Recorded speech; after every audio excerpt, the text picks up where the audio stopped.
And good morning. It is a Friday edition of Glenn Clark Radio. Stan the Fan Charles back in studio with us after he stared down death earlier in the week and said, "Get the hell out of here, death." It was something like that, right? I don't think it was quite. I thought it was like a boxing match with The Undertaker that you had that you said, "Get the." That wasn't quite it. Stan had a little bit of a medical issue early in the week, but he's good to go. I think what the doctor did say, though, for sure, was a little more powdered donuts. And you're all right, definitely right? That was the play. Hey, you can bet $5 with DraftKings and instantly get $200 in bonus bets for this weekend's big game. Get this and other great sportsbook promos and specials at PressBoxOnline.com/offers. That's PressBoxOnline.com/offers. Busy day ahead of us.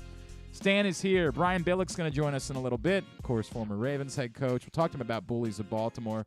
Also preview the Super Bowl. I don't know what I just said. The Supper Bowl?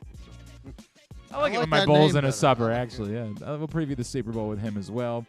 Later on, our friend Quint Kessenich from ESPN is going to check in with us. First full weekend of college lacrosse season. Everybody will be in action. Actually, you know what? There's one holdout.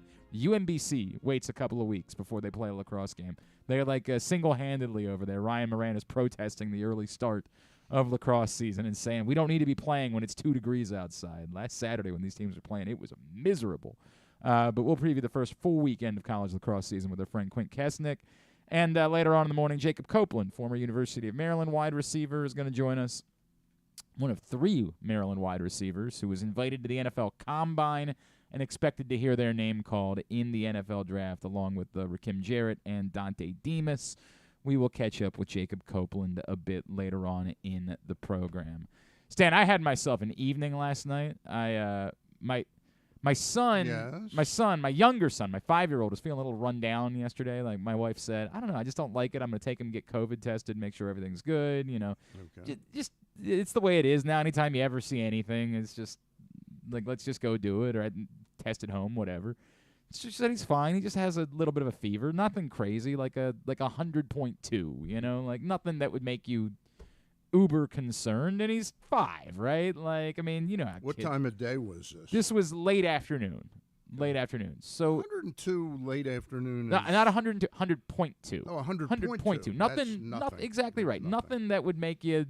But he was just feeling a little, kind of tired, and so I got home last night from work, and she said, "I think he wants to go to bed early. Would you run him up, take him to bed?" I said, "Of course, I'll take him to bed." I said, "Buddy, you feeling all right?" He's like, "I don't know, I'm tired." And he was hot. Like I could definitely. I'm like, all right, let's just lay down and we'll see how you feel in the morning. Right. So the thing about putting a kid to bed early is that he woke up in the middle of the night, right? And like I said, all right, buddy. I can't. I had some work to do. I got Loyola, Maryland tomorrow. I'm still prepping all of that. I said, why don't you come downstairs? You can lay on the couch next to me downstairs while I do my work, and you can try to fall back asleep on the couch. So no problem. He comes down for a second, and he falls right back asleep on the couch next to me. All's good. That's the end of the story. Exactly right. I have White Lotus on in the background, right, because I'm trying to get caught up. And I'm in season 2, and have you watched the White Lotus? I haven't. No. Don't. It's not worth it. I don't like it. I'm getting caught up so I can be part of the. I like Aubrey Plaza. I love Aubrey Plaza. I like a lot. I like F. Murray Abraham. I like Michael Imperioli. There's a lot of things that I like. I think I'm out on Jennifer Coolidge. Like, I think I'm done. Yeah. I think I'm done with Jennifer Coolidge. Yeah. But I'm watching, and all of a sudden I hear, "Look at his butt," and my son has sat up, and sure enough, it's in season 2. There's a scene where he's being pleasured, and the shot is from. Great. Behind, great. Right? Great. Now that's funny. I may call child services. 100%. It's funny, but within 2 seconds, it goes from "look at his butt" to "what's that they're doing?" No. Puke. All over my couch. Oh, all geez. over okay. every. So now I'm grabbing it, and I'm doing the thing where I'm trying to not get him, like running him upstairs as fast as I can to get him into a bat. Oh, actually, no, I didn't go upstairs. To clean him. I went to the sink. Right. I went to the kitchen sink, and I just placed him in the kitchen sink and said, "If there's any more coming out, right here's the Right best now. place to be, and then I can take your clothes off and I can wash you off, do the whole thing in the kitchen sink. So I was up at 1 last night cleaning up puke, and I had this feeling of, I know I've said recently that I wanted to remember what it was like to be 25 years old, and I got to experience it last night. How so did he? Was he okay? He's fine. He's totally fine. Great. In fact, that this morning, my wife at that point decided he's not going to school today. Right? Like she made the executive decision last night as I was cleaning up the puke. All right, he's not going to school today. He wakes up this morning. He's running. Like he's completely, whatever it was, just passed. All good. Probably puked out of it. Yes, none of the rest of us feel like everybody's fine. We all tested. Everybody's good. Like there's no. I haven't tested for strep as well, just because I don't know. That's a thing that kids get. It's got nothing. He's completely fine. But he's sitting at home today with my mother and driving her crazy, right? Like that's the plan for the day. But the nice 1 a.m. Puke cleanup, I got to tell you, was just a delightful. That was good. Did you get your work done? Nope, sure didn't. Sure not prepared for Maryland Loyola tomorrow. I have Loyola prepared. I've got more work to do on Maryland. Right. Thankfully, I did them in the fall. So what are the chances he goes and says something to you? About your the mother-in-law 1,000. or your wife? No. He said it to my wife as soon as she came downstairs. Daddy exactly was watching a the butt. first thing he said to her was, actually it was twofold. I saw his butt. He was strong. That's great. Said, That's love you, great buddy. story. Love you, pal. Appreciate you. All right, Super Bowl is on Brian Sunday. Billick would like that story. I guarantee Brian Billick's got some story. Brian Billick's got daughters, right? Like for him, daughters, and in fact, I was just telling Griffin the last time I spoke to him directly, he was in Minnesota, living somewhere. He bought a house, I think, out in the woods or something. But he said we're getting ready to move to Columbus, Ohio, and I said, "Oh, the Ohio State job is open," and he said, "No, grandkids." So I know his one daughter married the John Lure, the basketball player. Okay. I can't remember where he ended up. One of them is living in Ohio. Okay. Or was about 18 months ago. Okay. I'm trying to think of where John Lure last played with the Pistons, and I only knew that because on Brian's Twitter, whether it was him or somebody else that was running it, was regularly tweeting out Detroit basketball, which I was like, what is this, Brian? Like, what's going on there? So I just messaged him one day. I said, what is all the Detroit? He's like, my son-in-law plays for the Pistons now, right? I'm like, oh, my fault. On me, big fan. But yes, his one daughter is married to John Lure, the basketball player who was successful at Wisconsin before his NBA career. When he was coaching the Ravens, how old were his daughters? Were they a bit older than Harbaugh's daughters when he took over? When he took over, yes. Now I'm trying to. John Harbaugh's daughter is in college still at Notre Dame. Right. So I'm trying to think of how old Aubrey and Keegan would have been. God, this is asking me to go a little ways back now, Stan. Yeah, I mean I have a feeling they were a tiny bit older than John's kids. They definitely were a little bit older. Yes, they were definitely a little bit older because I do know that his older daughter was married by like 2010. So yes, definitely a little bit older at that point. Super Bowl on Sunday, obviously. Chiefs and Eagles. We made our picks yesterday at facebook.com/PressBoxSports. We'll encourage everybody to go check that out. I present it to you this way because we kind of talked about it last week. I just sort of wasn't like amped for the game. Mm-hmm. We're now 2 days away. Do you have any amount of like Super Bowl fever, or it's just a football game and the football game it's on? I find that the Super Bowl for me is a game I highly anticipate right after the championship, the conference championships, and then the extra week. And I've totally understand now. For 10 years, I used to rail about that it should be the next week. I understand why the sport needs to decompress and get everybody there and give time for the markets to play out and all that. So I'm good with that. But it does still take away a little bit of the anticipation when you have 2 weeks to wait for a football game rather than 1 week. I will sit down at, about 6 o'clock and start to really pay attention. The game, I know, kicks off at 6:30, I think, or 6:40. 6:30, yeah. 6:30.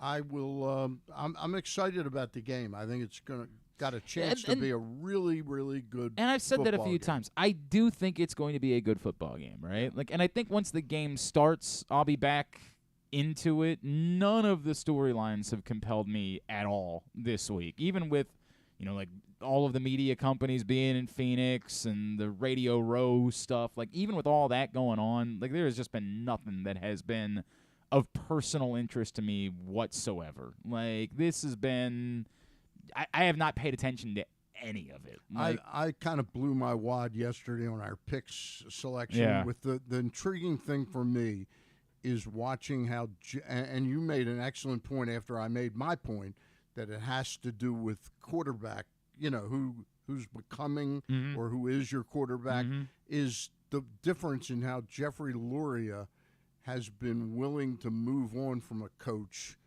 and where Steve Bisciotti seems afraid, unwavering, stubborn about perhaps the need to move on from John Harbaugh. Yeah, I think it's very interesting. We talked about that yesterday, and the point that I made was that it's sort of timed out both times with the Eagles, that you were moving on to another quarterback, yep. And it's easier to just sort of pair everybody together, right? We're going to bring – and I brought this up, frankly, when there was talk about the Ravens drafting a quarterback going into the 2018 draft. I said then, this isn't how this works.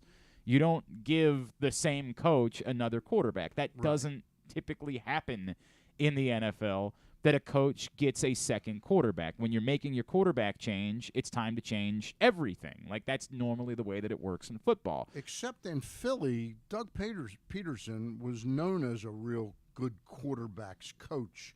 So I don't think it would have been totally out of character for Jeffrey Lurie to say, "Hey, we're gonna turn the ball over to Jalen Hurts and Doug Peterson and trust his ability." Yeah. Sure, it's just not normally the way that I agree with typically in the NFL, you tie coach and quarterback. You say, here's the coach, here's the quarterback. Now, sometimes when you're stuck, right, Arizona's stuck with Kyler Murray. They're not going to be able to move on. I wouldn't want to be stuck there.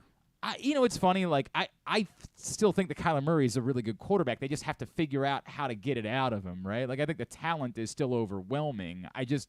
Whatever it is, his disinterest in preparation, his obsession with video games, whatever that problem is clearly significant, and they're trying to figure out someone who can make it work. But they're going to be stuck. They have to move on from the coach but keep the quarterback. Typically, you try to do both things at once. That's just normally how the NFL works.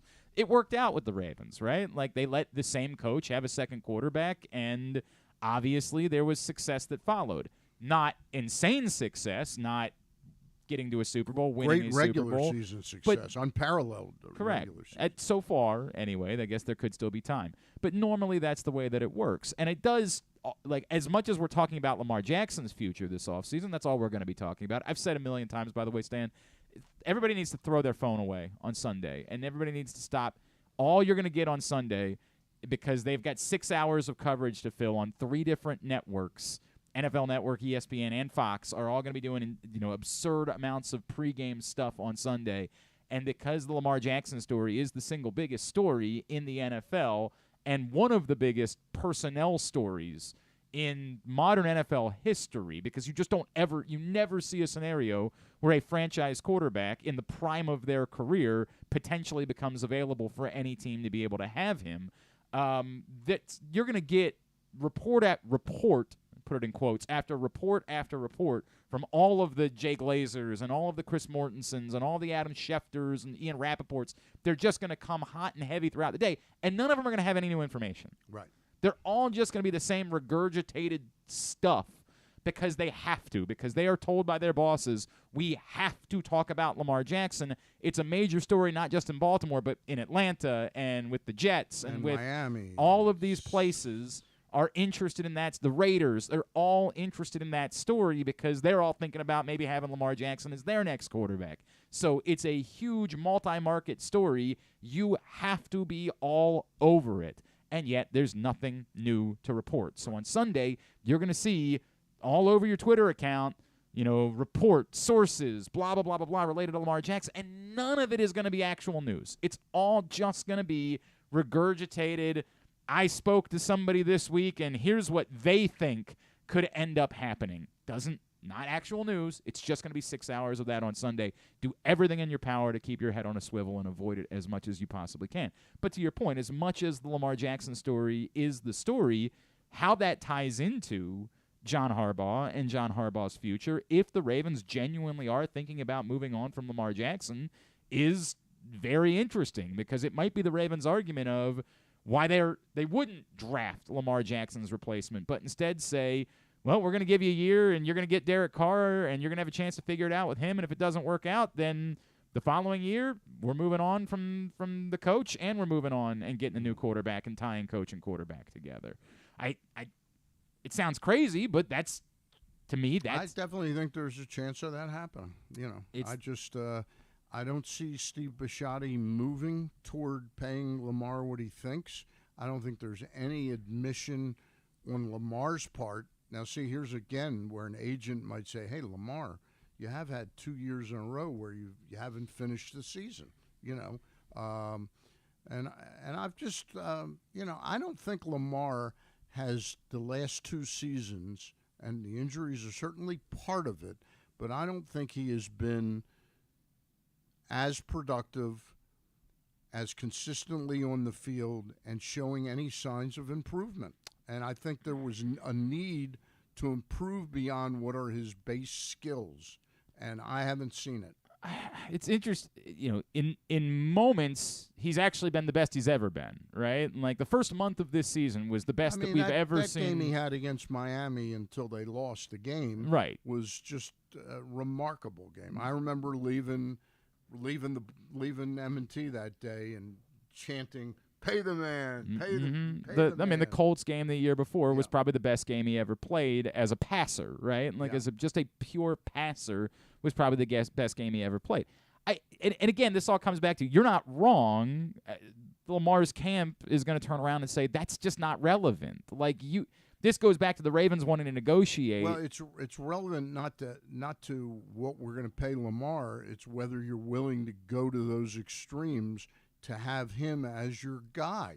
That's, to me, what's them relevant. It's relevant to what is it that somebody else is willing to offer. Like that you want to negotiate. Well, you're of the opinion, and most people agree with you, that his value on the market is as high as it's ever been. Astronomical. So if it's astronomical, and I have certain doubts internally about whether this guy can take the next step, it's just interesting to me.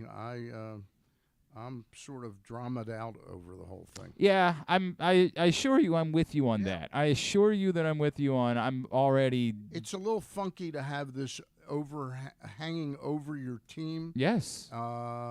And make uncertainty as to what offensive coordinator really. It's also the longest you've ever gone without hiring an offensive coordinator. I mean, this is really unheard of for the Ravens. So we've not only gone to the Senior Bowl with no offensive coordinator. Right. It makes you assume that they're very much in the Eric Bieniemy market. Why else would? And of course, Adam Schefter reports this week they indeed are in the Eric Bieniemy market. How can they be in the Bieniemy market? Isn't the job a horizontal move? Yeah, it is, but the Chiefs are going to allow him to make the move because the belief, they feel that there's the belief is that he has been prevented from getting a head coaching job because he's in the shadow of Andy Reid, and he doesn't get enough credit because everybody just says, well, it's really Andy Reid's offense. Okay, and so it's Patrick Mahomes. And the Chiefs have basically said, we're going to allow him to make a lateral move in order to try to help him get a head coaching job in the future because we think he's being hurt for the opportunity to get the head coaching job right now. I had not read that, so that explains it. Yep. Adam Schefter reported this week that both Washington and Baltimore, he is very much a finalist to be the offensive coordinator there. Eric Bieniemy, there are still head coaching jobs that have not been filled yet, which is also this is nuts to me the more I think about the fact that we're about to get to the Super Bowl. And sometimes it's happened where which jobs are still Indianapolis and Arizona are both still available. Arizona did not hire anyone. No. Okay. And I know Brian Flores went to be the defensive coordinator in Correct. Minnesota, and he had been. Well, rumored. I guess the belief was that Mike Kafka was the guy that they had kind of settled on, who had been offensive coordinator in New York this year. That had been the guy that they were zeroing in on in Arizona. But why they wouldn't have gone ahead and hired him, I don't know. And the constant belief in Indianapolis is that they're just going to hire Jeff Saturday, which is nuts. But again, hasn't he's done so well. Right? Why wouldn't you want more of that? It's just very weird that we're this deep into the game and there are still 2 head coaching vacancies, and the Ravens still haven't filled their offensive coordinator vacancy. Which again, the only thing I can read into that is that they are very serious about Eric Bieniemy. Whether or not he's going to be the guy, they're very serious about not hiring their guy until they've got an answer about Eric Bieniemy. Like, it's just a very interesting scenario that has played out. All right. Stan the Fan is here on a Friday edition of the program. Stan, you got to sit down and watch Bullies of Baltimore, correct? Watched it in the hospital.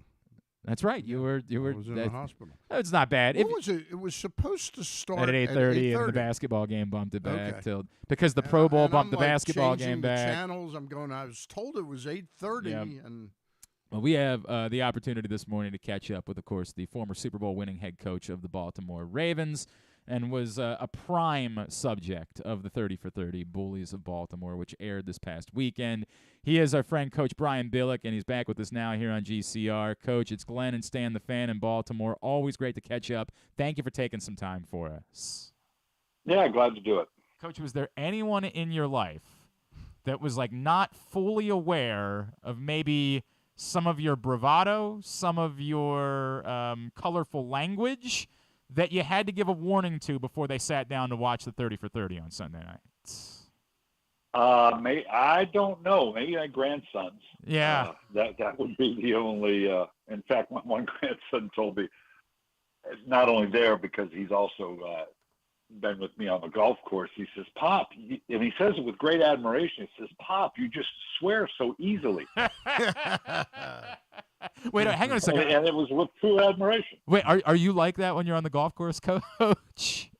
Oh no, not at all. No, I can't. No, I never hit a bad shot. Never say a bad thing. Brian, what was the experience like? I can only imagine how much it choked you up to be a part of that thing, but to then sit back and watch it. What was the experience like to watch the Bullies of Baltimore? It was great fun, when they approached it, because the 30s for 30s, sometimes can be a little, a little rough, in terms of thought, well, I'm wondering what their approach is going to be, but I loved it because obviously they're all scenes and the sequence, and we're familiar with and have seen it a million times, but they personalized a lot of it, and with not only the guys on the stage but the guys during the course of the season, really brought some personality to that time, which is, you look back, it's 22 years ago. It was just thoroughly enjoyable. And then, of course, to see and visit with Goose, notwithstanding the tragedy of losing him just a couple weeks later, was really special too. To me, he was the star of the film, right, Coach? Like, to me, he was just the center of everything about it, and his larger-than-life personality. Of course, everybody in this town has a Tony Siragusa story, but it's interesting though to wonder how that the actual final cut that we saw right after was impacted by his death. Sure, no question. And well, we shot that in I think it was early November, and then I had to come back. I happened to be back because I was doing one of the Ravens games, and reshoot a little bit of the segment to kind of, account for, because obviously between the original shooting that we all did and the actual event, of course, we lost Tony just a couple weeks after that, a month after that. So they obviously had to work around it. Coach, I just wondered what it meant to you, because I think you understand what he means to this city. But, he's not a Ring of Honor player. He's not a Hall of Famer. And I think it's tough for my producer's 21 years old. Like, he can't possibly fathom why we had such a love for someone who wasn't Ray Lewis or, Jonathan Ogden or Ed Reed or somebody like that. Did it mean something to you to see the world get to see why it is that we have such reverence for Tony Siragusa in this town? Yeah, and that's Tony's story, isn't it? Kind of underappreciated his whole professional life anyway, in terms of the way he came into the league and bounced around, and the position he played, one that kind of does the dirty work but doesn't get the stats and numbers and maybe the notoriety that it should.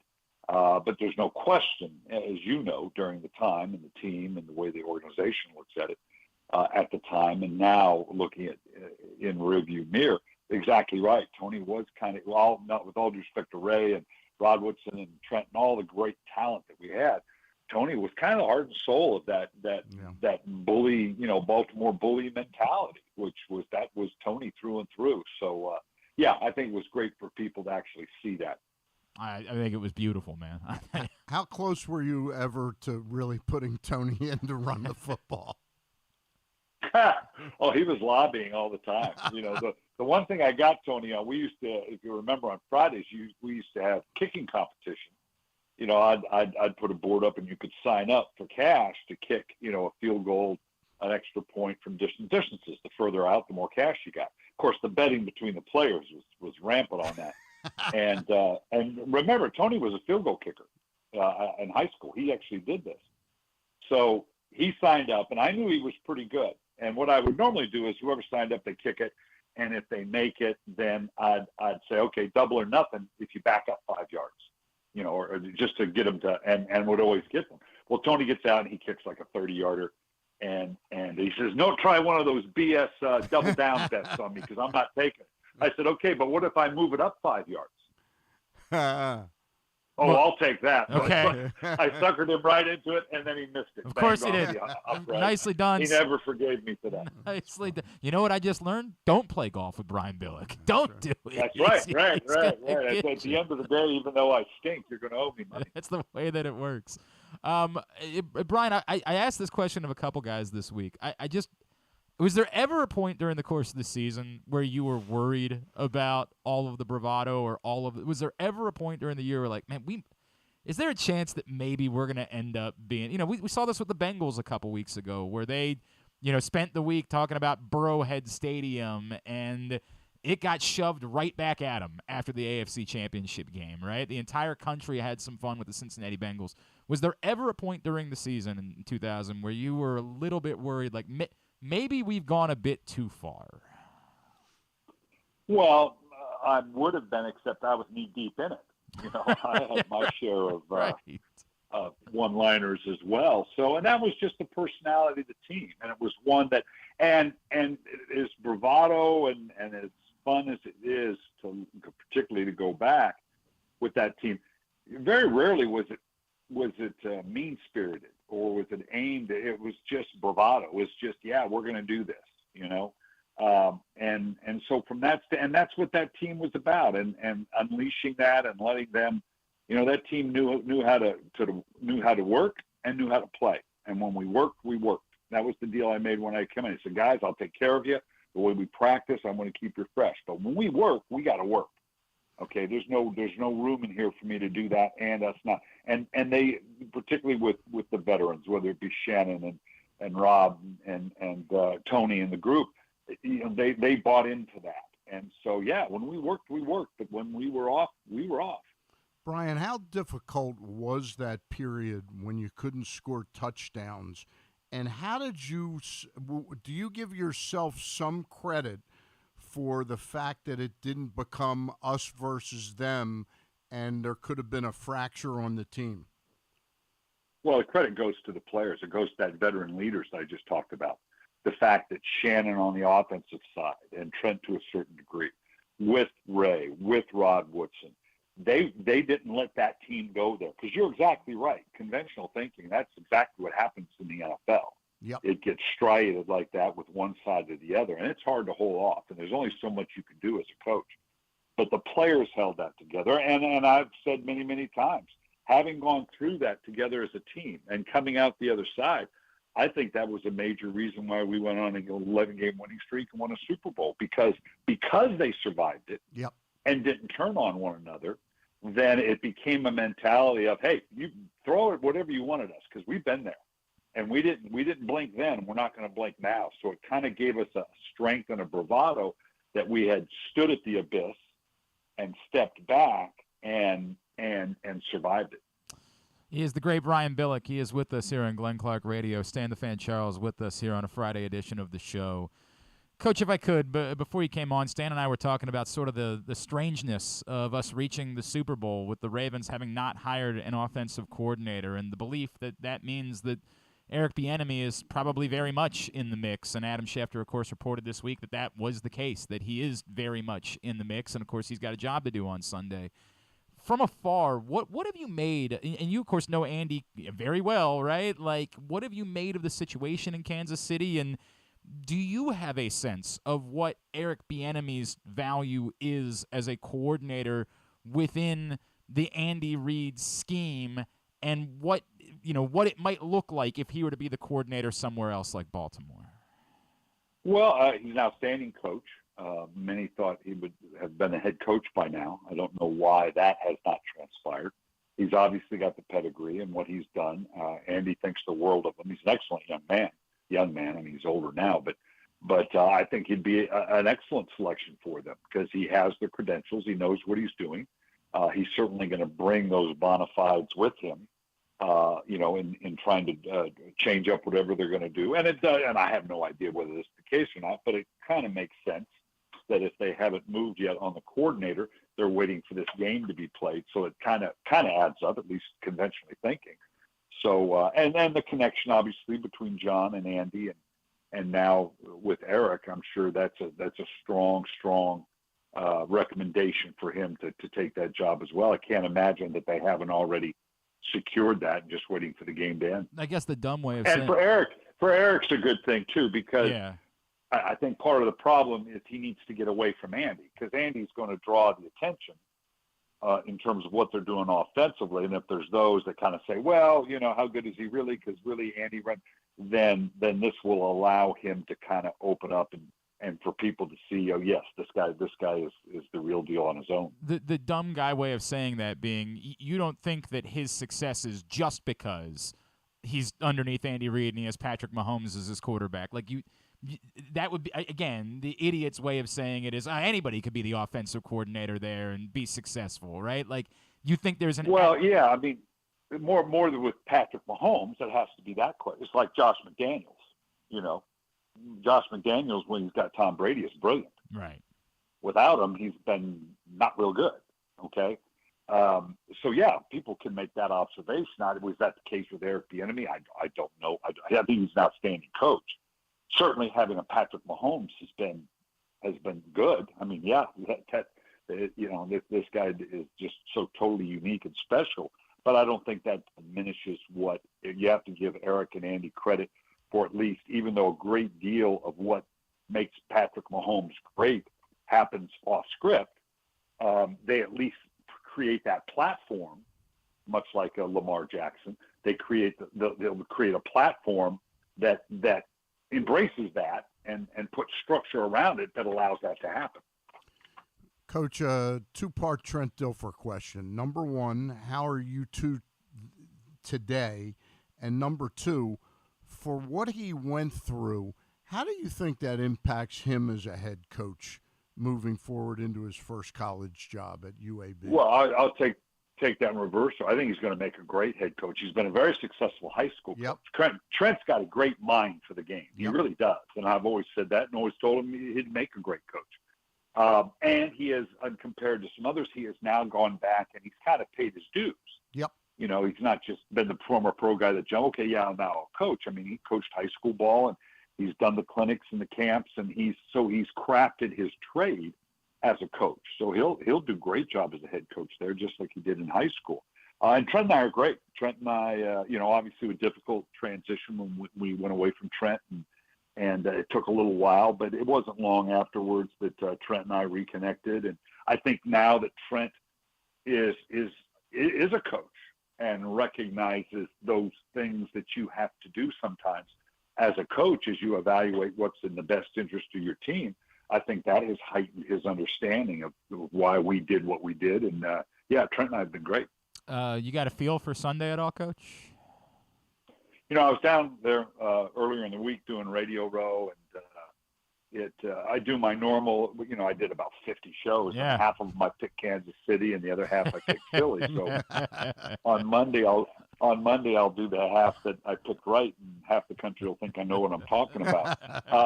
I think the physicality of Philadelphia on both the offensive and defensive line is something that Kansas City has not had to deal with yet.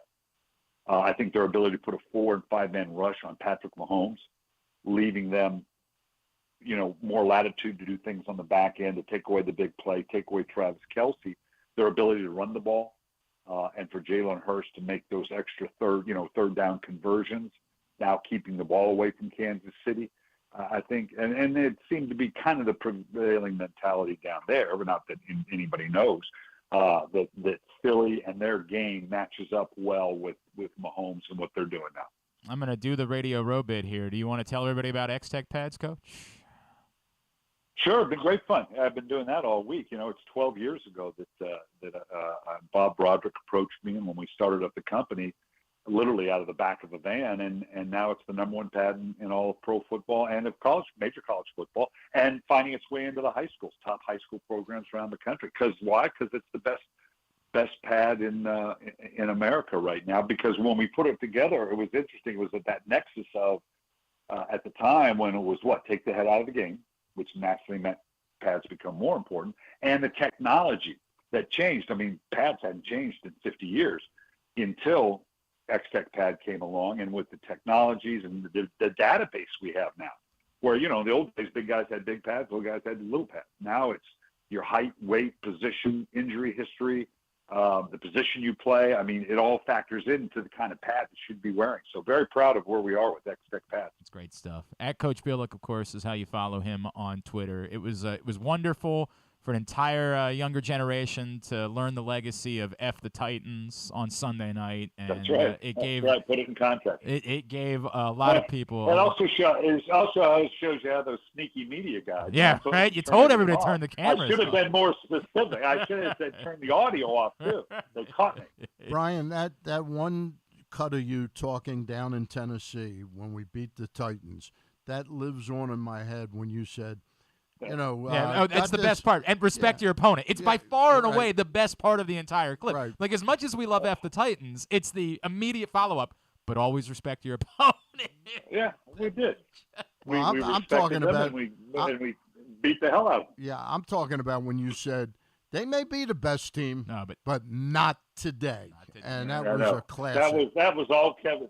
The fire starter, Kevin Byrne. We call Kevin the fire starter because he was always anything stupid I said really basically came from Kevin Byrne. He's the one that prompted him. All that stuff I said like that you can blame Kevin Byrne for all that. Is he the pickle champion of the whole state of South Carolina, pickleball champion? He could be. He could be. Although my wife just had shoulder surgery, and the surgeon told me pickleball is the greatest invention in the history of sport. Because he's making a fortune off of it. Man, I bet that's true. Are getting out there, they're following, and he says, "I'm making a fortune." I bet that's true, no doubt. Coach, always appreciate you. Thank you for taking the time for us as always this morning. Sounds good. Coach Brian Billick with us here on GCR. Great stuff. I'm telling you that I had forgotten. Everybody remembers F the Titans. Everybody remembers that I had forgotten that he sandwiched it with, all right, first thing, respect your opponent. Always respect your opponent. And then came back to it. I mean, it was just it was so wonderfully performative. It was perfection. Now, was those guys that made the film? Yes. Are they part of NFL films? Yes, they're part of NFL films. Okay. Absolutely. But they gave them the credit. Because in the old days, it used to be just Sable and NFL films. I don't remember seeing the specific filmmakers. Yeah, it's like a partnership that I think NFL Films created with ESPN to do more of these types of projects. It was terrific. It was so good. All right, we will squeeze in a break here. When we come back in, Quint Kessenich from ESPN. We will preview the first full weekend of lacrosse season. One of those two things. Supper Bowl. It's the Supper Bowl. That's next. I don't know if you heard, I had a mini stroke. It's been a tough week. A mini stroke of the eye. Correct. Glenn Clark Radio. The Baltimore County Police Department is hiring. Entry-level officers start at over $60,000 and over $64,000 for lateral officers, with $10,000 signing bonuses available. Plus, cadets start at over $32,000. Great benefits are available like medical, dental, and vision insurance, tuition reimbursement, 15 sick days per calendar year with no limit, career advancement to more than 20 specialized units, and more, with further incentives for military service members and veterans. A passion for service, a career for life. with the Baltimore County Police Department. Find out more at joinbaltimorecountypd.com or call 410-887-5542. Must be a United States citizen, have a valid driver's license, and a high school diploma or GED equivalent. The latest edition of Press Box is available now, and it's our annual Best Of issue. On the cover, we recognize Orioles catcher Adley Rutschman as our 2022 Mo Gabba Sports Person of the Year, and he sits down with us to discuss how his arrival in Baltimore was simultaneous with the Birds' turnaround. Also inside, we recognize the top people, performances, and moments of the year throughout the local sports scene. Press Box is available for free at over 500 area locations, including 60 Royal Farm stores, and you can always find the entire edition as well as the best daily coverage of the Orioles, Ravens, and Terps at PressBoxOnline.com. There's something for everyone this February at Laurel Park. Come watch live horse racing every Friday through Sunday and join us on Saturday, February 18th for the Winter Stakes Spectacular featuring 6 stakes races and $900,000 in purses, including the General George and Barbara Fritchie Stakes. The fun doesn't stop there. Stick around for our Winter Mardi Gras celebration with live music, delicious food and drinks, and a carnival atmosphere. Plus, don't miss out on President's Day holiday racing on Monday, February 20th. Visit laurelpark.com for more info. That's laurelpark.com for more. See you at the track. That first sip. That first bite. Start your day off right with a delicious breakfast at Royal Farms. Choose from a fantastic selection of fresh Royal Farms breakfast sandwiches and top it off with a rich hot cup of the freshest coffee in the world. At Royal Farms, breakfast is available day and night. It's the freshest breakfast in the world. Real fresh, real fast. Royal Farms. Stan the Fan here, welcoming back one of my favorite sponsors, the Costas Inn. And everybody around Baltimore knows the Costas Inn is a great place to go and grab crabs, steaks, salads, soups, whatever's on your mind to eat in person. But did you know that the Costas Inn has upped their game? They are now one of the premier takeout places in Baltimore. Give them a call now to order your food, 410-477-1975. That's the Costas Inn over 4100 North Point Boulevard. Check out PressBoxOnline.com every day to find daily winners and betting advice from Jeremy Kahn. And if you want some advice about life decisions that you probably shouldn't make, here's Glenn Clark. Stan the Fan in studio with us on a Friday edition of GCR. Today's show brought to you by your local Toyota dealer, buyatoyota.com. The Toyota Tacoma comes in a range of models and trim lines, so you can choose the perfect Tacoma to reflect your unique personality and driving habits. Check out buyatoyota.com for deals on new Tacomas from your local Toyota dealer today.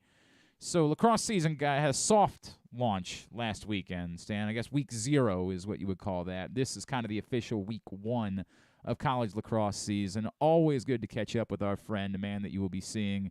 I mean, you see him during college football season, obviously, and college basketball. Now you get to see him He's the man on regularly, lacrosse. yes, when you see ESPN broadcasts for college lacrosse. He is former Johns Hopkins Blue Jay Quint Kessenich, and he's back with us now here on GCR. Quint, it's Glenn and Stan. It's always great to catch up. Thank you for taking a couple of minutes for us. Stan and Glenn, good morning. Great to be on. My February's always used to be kind of an off month, and now it's loaded with lacrosse, top to bottom. It's crazy. I was telling Ryan Moran at UMBC, like, he's got this personal crusade. What are you guys doing? You guys are insane playing. Last Saturday it was 20 degrees outside in Baltimore. He's like the one holdout. He's not going to play till next weekend. Like, we are not. This is nuts. Why are we playing so early? Yeah, I called up. I have a friend who played for Siena back in the late 70s, and they started their season on March 31st and played a 12-game schedule in 35 days. They were done on May 5th. We in the 80s, the season started the first Saturday in March. So they've really backed it a full month back towards the winter, which is it's unfortunate for the fans, and it's tough on the student athletes, I think, when you think about the second semester academically. So, having Memorial Day as the dead end, the stop, the ending, and the refusal to move that into June is causing all of this. And I get it. It's a desirable weekend, obviously, but to your point, like, you would really like it. Now, the good news this week is the weather's actually been pretty good. Tomorrow is not supposed to be miserable, which is nice, because one of the big problems, as you point out, Quinn, is normally we have all these great early season non-conference matchups, like tomorrow you get Loyola, Maryland, Johns Hopkins, Georgetown, 2 games that you would want to have great crowds out for, and when it's 20 degrees, it kind of hurts that. I guess let's start. I tell you what, let's start with Hopkins, because I want to get your thought just on the trajectory since Peter Milliman's arrived, the expectations, the reason clearly why the change was made once upon a time. They looked pretty good last week down at Jacksonville, but obviously this is a different animal, taking on Georgetown this weekend and the schedule that's ahead of them. What do you make of where they are and have been moving as a program versus where Johns Hopkins lacrosse wants to be? It's a long answer required, but we're on tomorrow at 1:00 ESPN Plus. The game will re-air opposite Super Bowl on Sunday on ESPNU. But in my discussions with Peter Milliman, who's now in his 3rd year, I sense that he's got the program, more of his guys in. I sense a general good vibe. I think they have strong leadership. I think the players are on board now, and I think Coach Milliman has surrounded himself with talented assistants, bringing in John Crawley, who's a former 2-time captain of the Blue Jays, midfielder, young guy, still plays pro lacrosse. So I think that's a positive. They're coming off the worst 2 seasons, or really the worst 3-year span in Hopkins lacrosse history. 1883 they've been. Stan was at some of those games, and then way back when. 2-4 in 2020, and Coach Petramala is let go, but 4-9 and then 7-9. So I think the expectations this year are to get back to the winning side of the ledger, get to better than 500, and generate some momentum. Because if they can't do that, then Milliman's status with the program will become more tenuous, and they'll have to do great things in 2024 for him to keep the job, quite honestly. But I like what I'm seeing from this group. I think it's a happy bunch. I think they will be improved. The question is how much. And their schedule is just downright brutal. I mean, you go Georgetown, who's a top 5 team, on Saturday. You got Carolina, who's going to be hungry on Tuesday.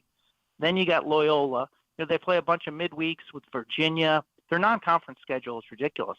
When you throw in the likes of Delaware, who's good, St. Joe's playoff team, Navy on the improve. Plus, then I think the Big Ten is going to be much better this year.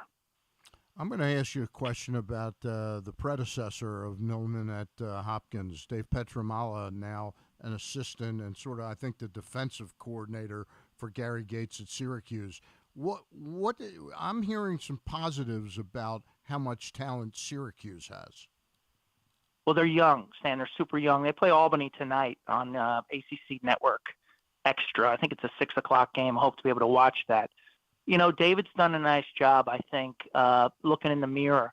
And I don't want to say reinventing himself, but, 20 years in one stop is a long time in any coaching sphere, whether it's college, high school, pro, you name it.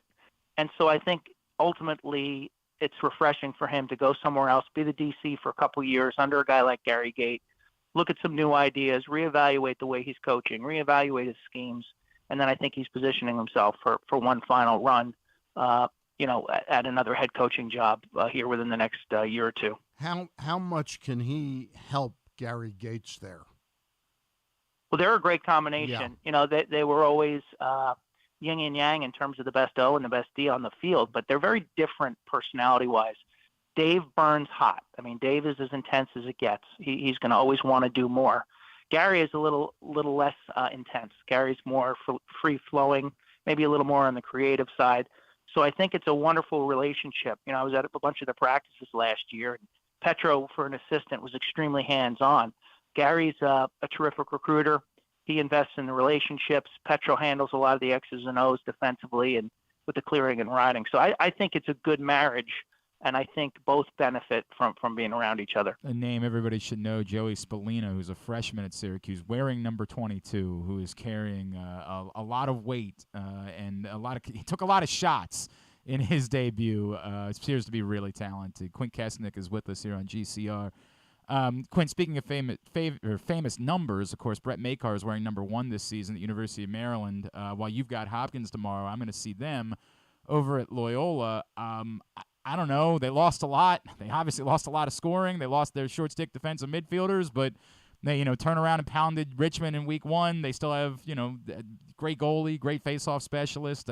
it seems like there's every reason to believe that Maryland's maybe not going to go undefeated, but going to be right in the mix going into Memorial Day weekend.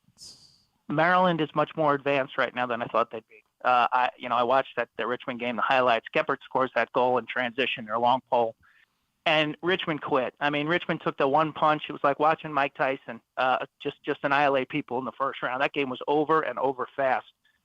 I couldn't be more impressed with Logan McNaney, Maryland goalie. Love their defense, and I think their short sticks, they have got enough now. I think that will not be an area of weakness. Super face-offs with Luke Weirman. So you combine the specialists of face-offs and goaltending, you're solid. I love their midfield. My only long-term question is going to be the attack, and I think you're going to see some younger players eventually play themselves into starting roles. But I was really blown away by how sharp Maryland was passing the ball, how they're shooting. It continues to be a shooting clinic. I expected this team to start slow. They didn't, and that was really impressive. Is John Tillman's secret sauce just he gets the best talent, or is there something that he does that makes him so special, or both? I think it's across the board when you think about, okay, recruit the right talent for your program, but develop, motivate. This is a team now, I don't know, you go back 5 years, their consistency of effort stands out.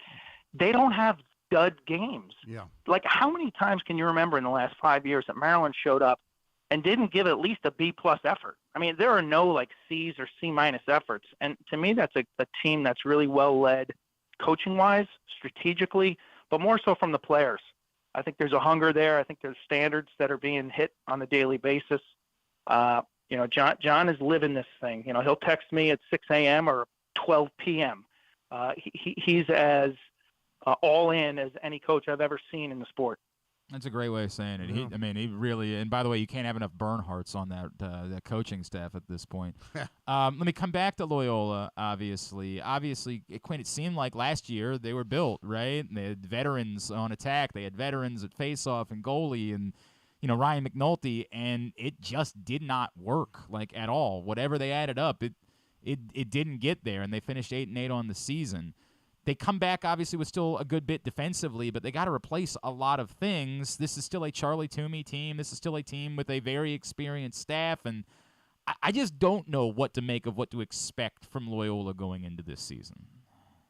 I don't either. And I listened to him on your show, that roundtable day you do every year, which is just fantastic. Thanks for doing that. Thanks, Quint. But it's Charlie blaming the indoor practice on his goalie's lack of vision. That was a classic. I've never heard that before. He told me, by the way, he found that from Jen Adams. He said that Jen Adams told him there's something about and he also said, she told him if you're inside, you need to use a different color ball. The white ball is a problem inside.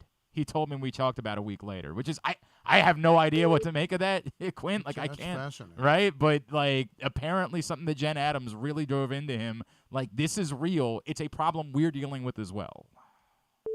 I think the issue, you mentioned it, Glenn, is like, why didn't Loyola take that step forward? They were a couple seconds away from playing in championship weekend the prior year. They brought everything back. For me, we see the portal, we see guys taking the 5th year and sometimes the 6th year, and I don't know, like the statute of limitations it seems to run out. Like, I just don't know if guys improve that 5th or 6th year. Denver tried it a couple years back with multiple Yale transfers. It didn't work.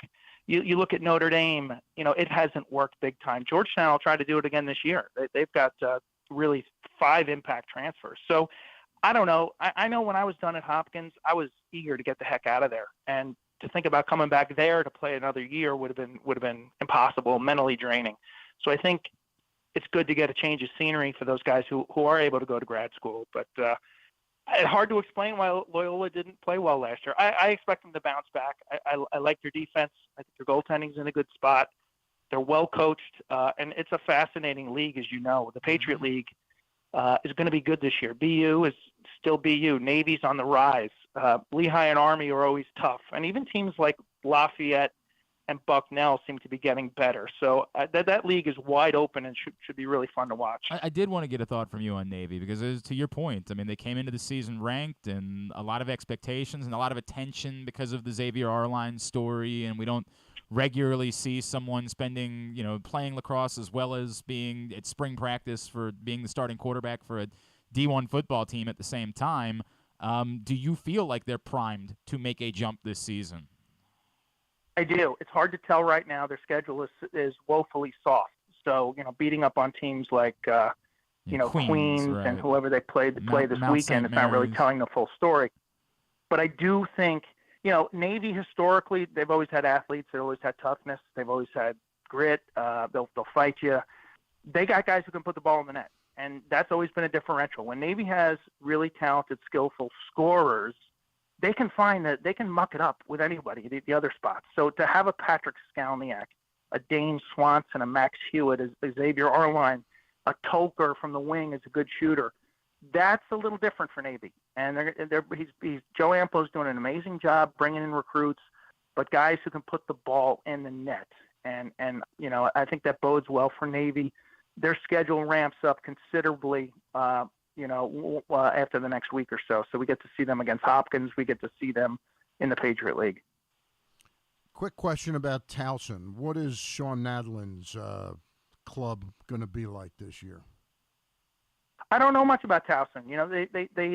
Stan, I haven't covered a Towson game, I don't know, in 2 years since they, kind of hit that high spot.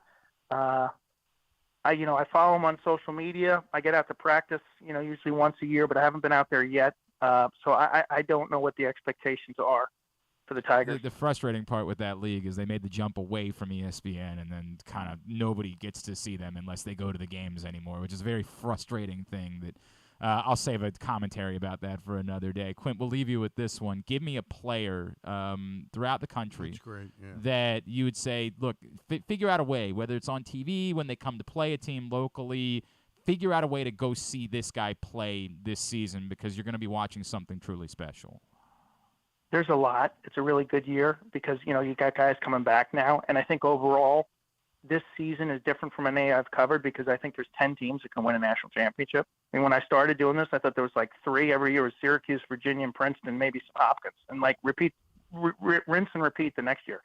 Player-wise, Connor Schellenberger of Virginia, Sam Handley of Penn is kind of I think he's a fun watch because he's gigantic. He's 6'5", 225 pounds.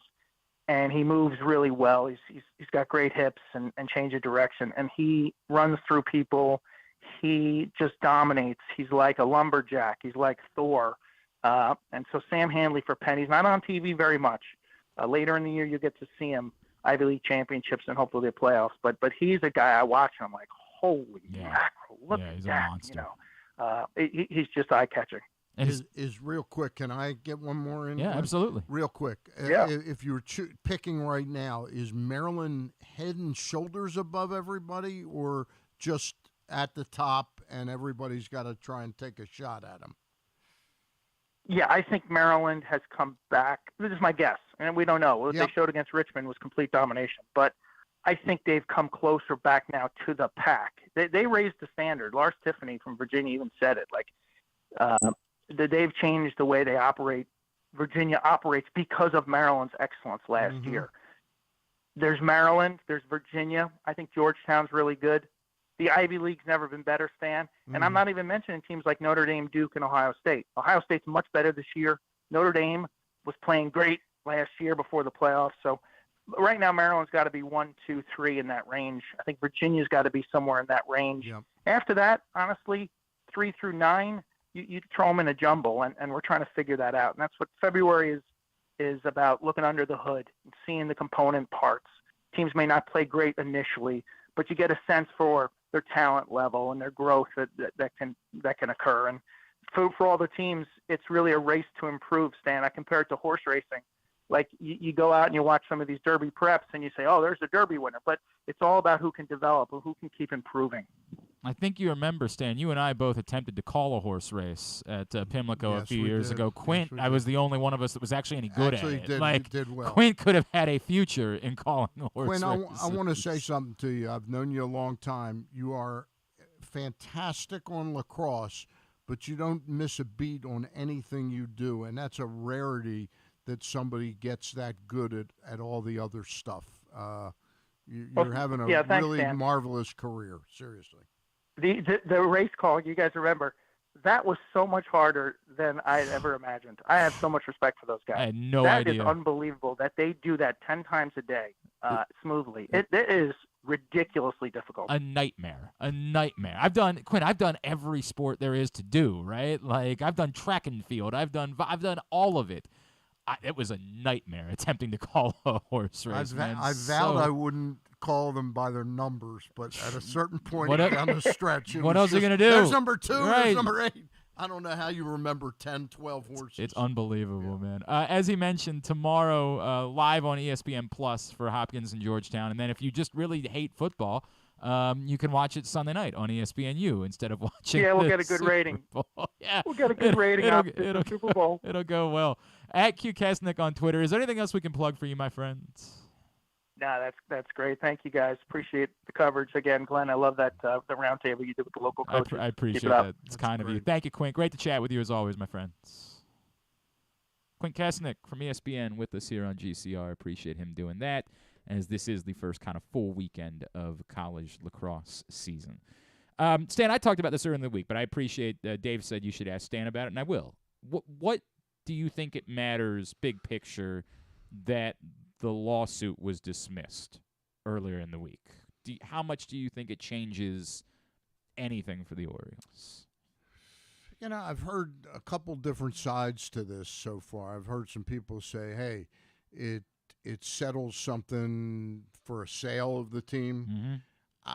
I tend to believe that John really wants to be in this position for the long haul. It's so funny you say that. Jeff Barker and I were having this conversation the other day. And I think he really wants to position himself, if it includes selling part of the team, to get the capital that they'll need to do taxes and whatever on the state side of things.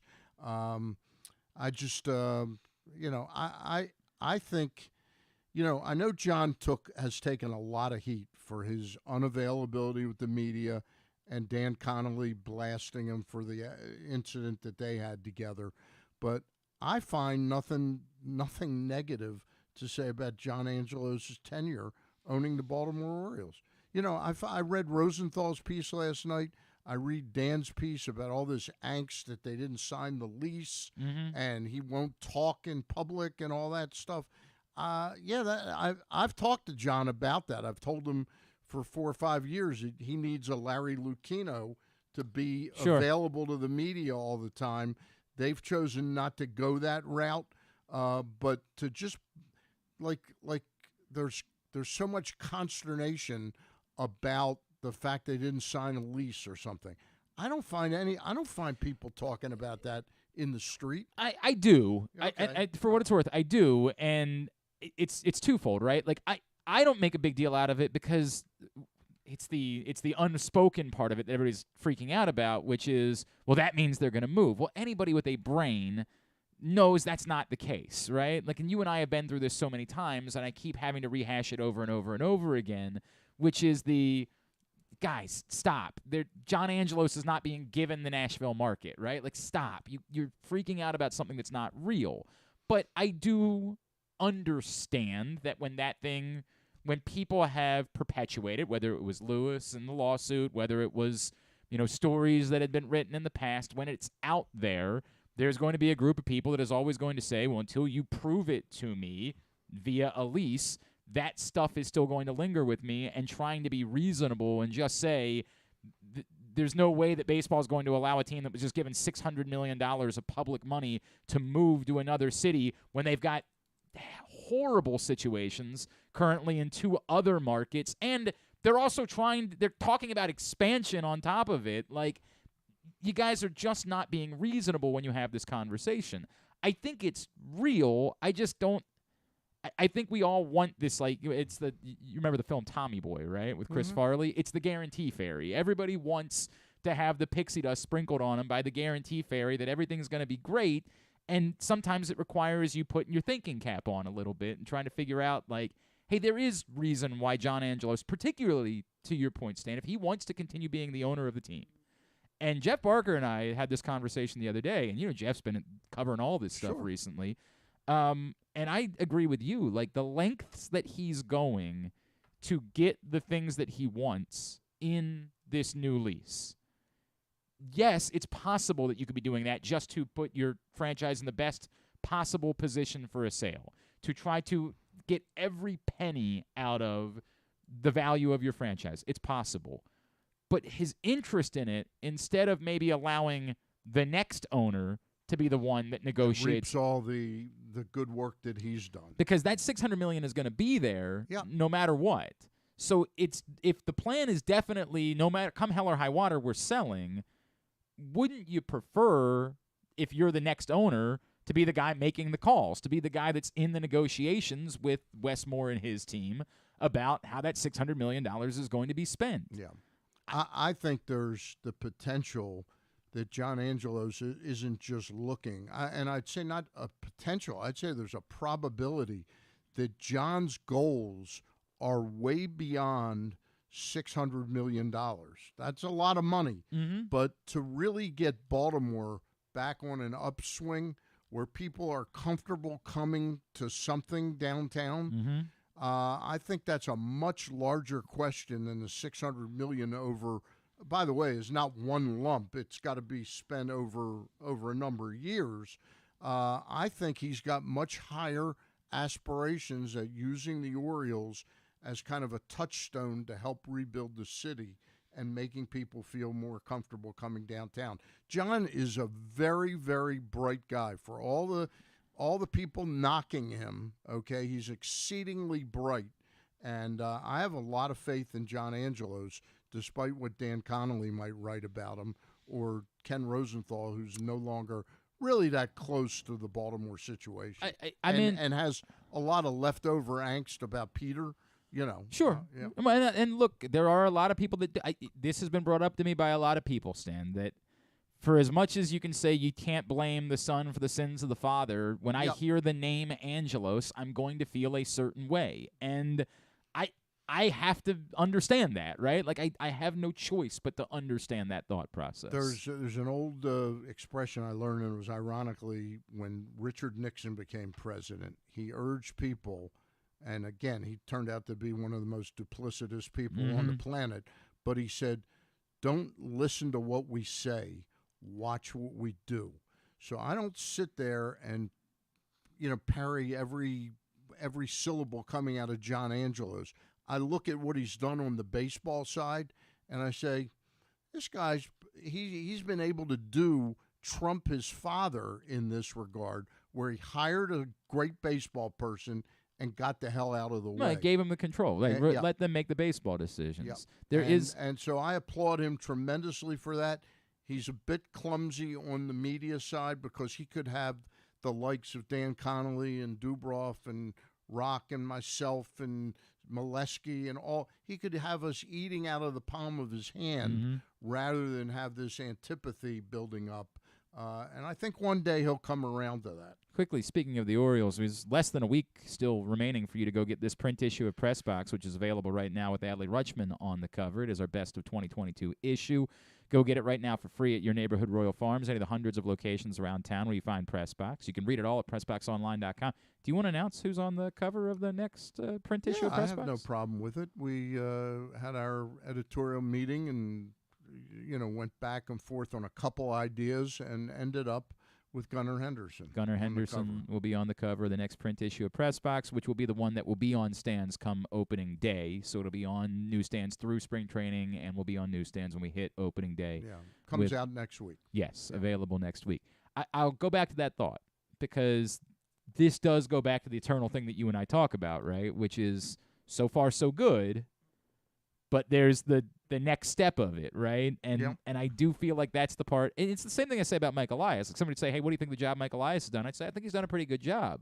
But I don't have blanket trust yet in Mike Elias because, he still hasn't won anything. Like, I still don't know about Mike Elias or Brandon Hyde or insert name here, their ability to go really win, right? We're measuring them by low standards, and they've surpassed those low standards, and we have every reason to believe that the Orioles are in a healthy position moving forward. And not all of this you can even I don't know if Mike Elias is allowed to make bolder moves or anything. I don't like think that. he is. Correct. I think it's a careful timing thing. Right. Remember, this is an organization that couldn't wait to get out of the Chris Davis market, and they worked out a deal to get him gone and pay him off over a number of years, which is going to pay off for the Orioles when they need to start paying some people. But that is the key question. But I don't think it can be underestimated, Glenn, to say that there's a certain time that the owner can do what the owner can afford to do, truly, and that the fans have to step up. And $1.3 million last year, and I understand we're coming off the pandemic, we're coming off a terrible rebuild, in terms of what the product and was inflation like. matters as And well. Like the economy is not great Yeah. at the moment. But now's the time. We need to be like 1-8 this year. There's no reason the ball club shouldn't, and it's important that they get off to a good start. That they don't go 3-16. By the way, I didn't get an answer to this question. Can you tell me? I went the other day. Yeah. And I got an email that said, "Hey, single game tickets are now Right. available," and I was just perusing. Right.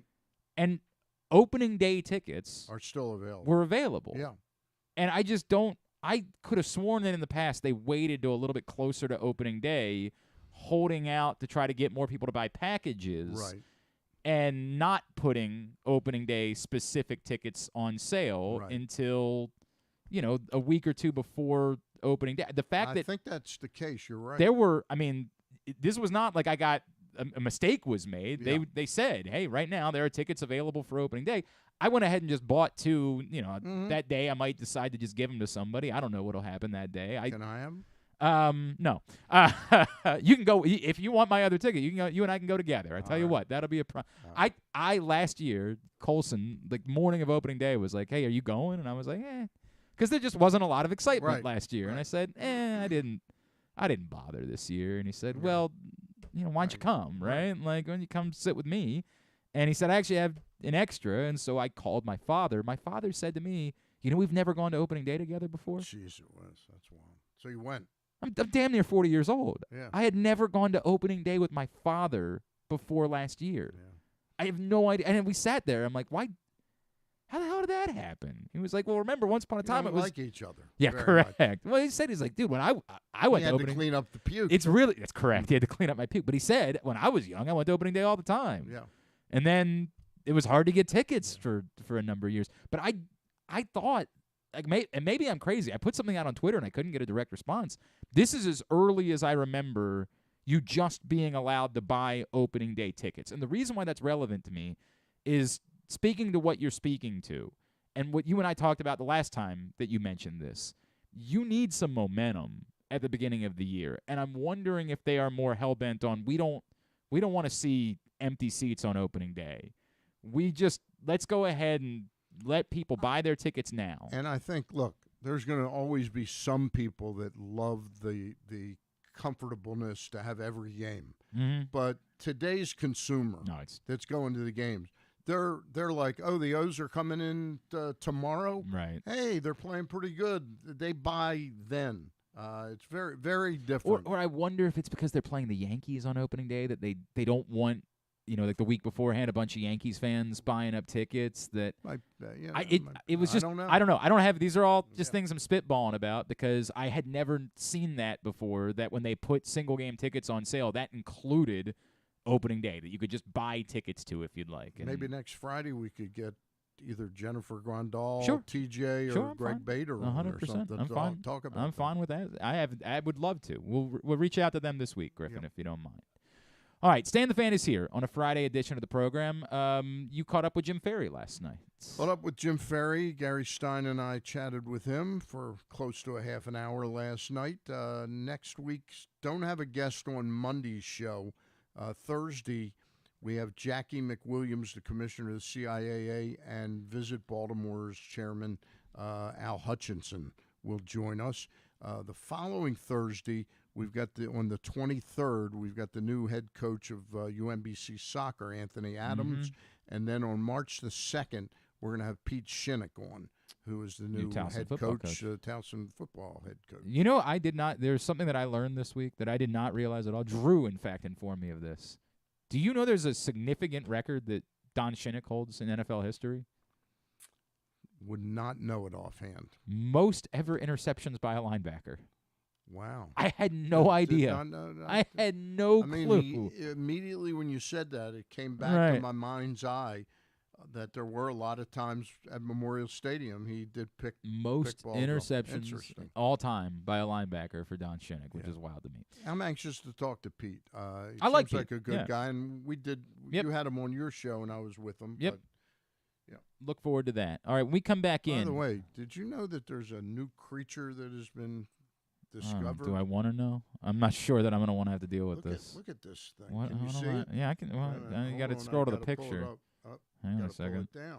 You're not going to show me a butt like I showed my son. That's a new, what the hell is that? It is. They look a lot like a jellyfish.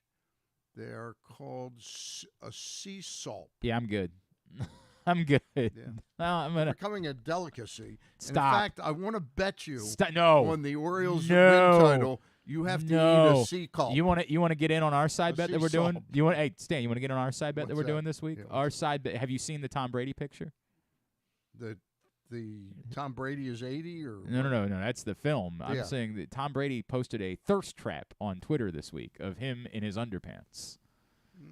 Not interested. No, you're not interested in our side bet for picks this week was that the losers got to take their own Tom Brady underwear picture and post it on. I've already done that for the that Boys of Hamden calendar, 100%. Yeah, that's the Tom Brady picture right there that he just decided to share with the world. He's retired, and so now this is how he's spending his time, is posting underwear pictures on Twitter. Because, I mean, look, man, if I'm 45 and I look like Tom Brady, you know what? I'll probably post a few underwear pictures on Twitter myself. I might be posting one next week. We'll see how this goes.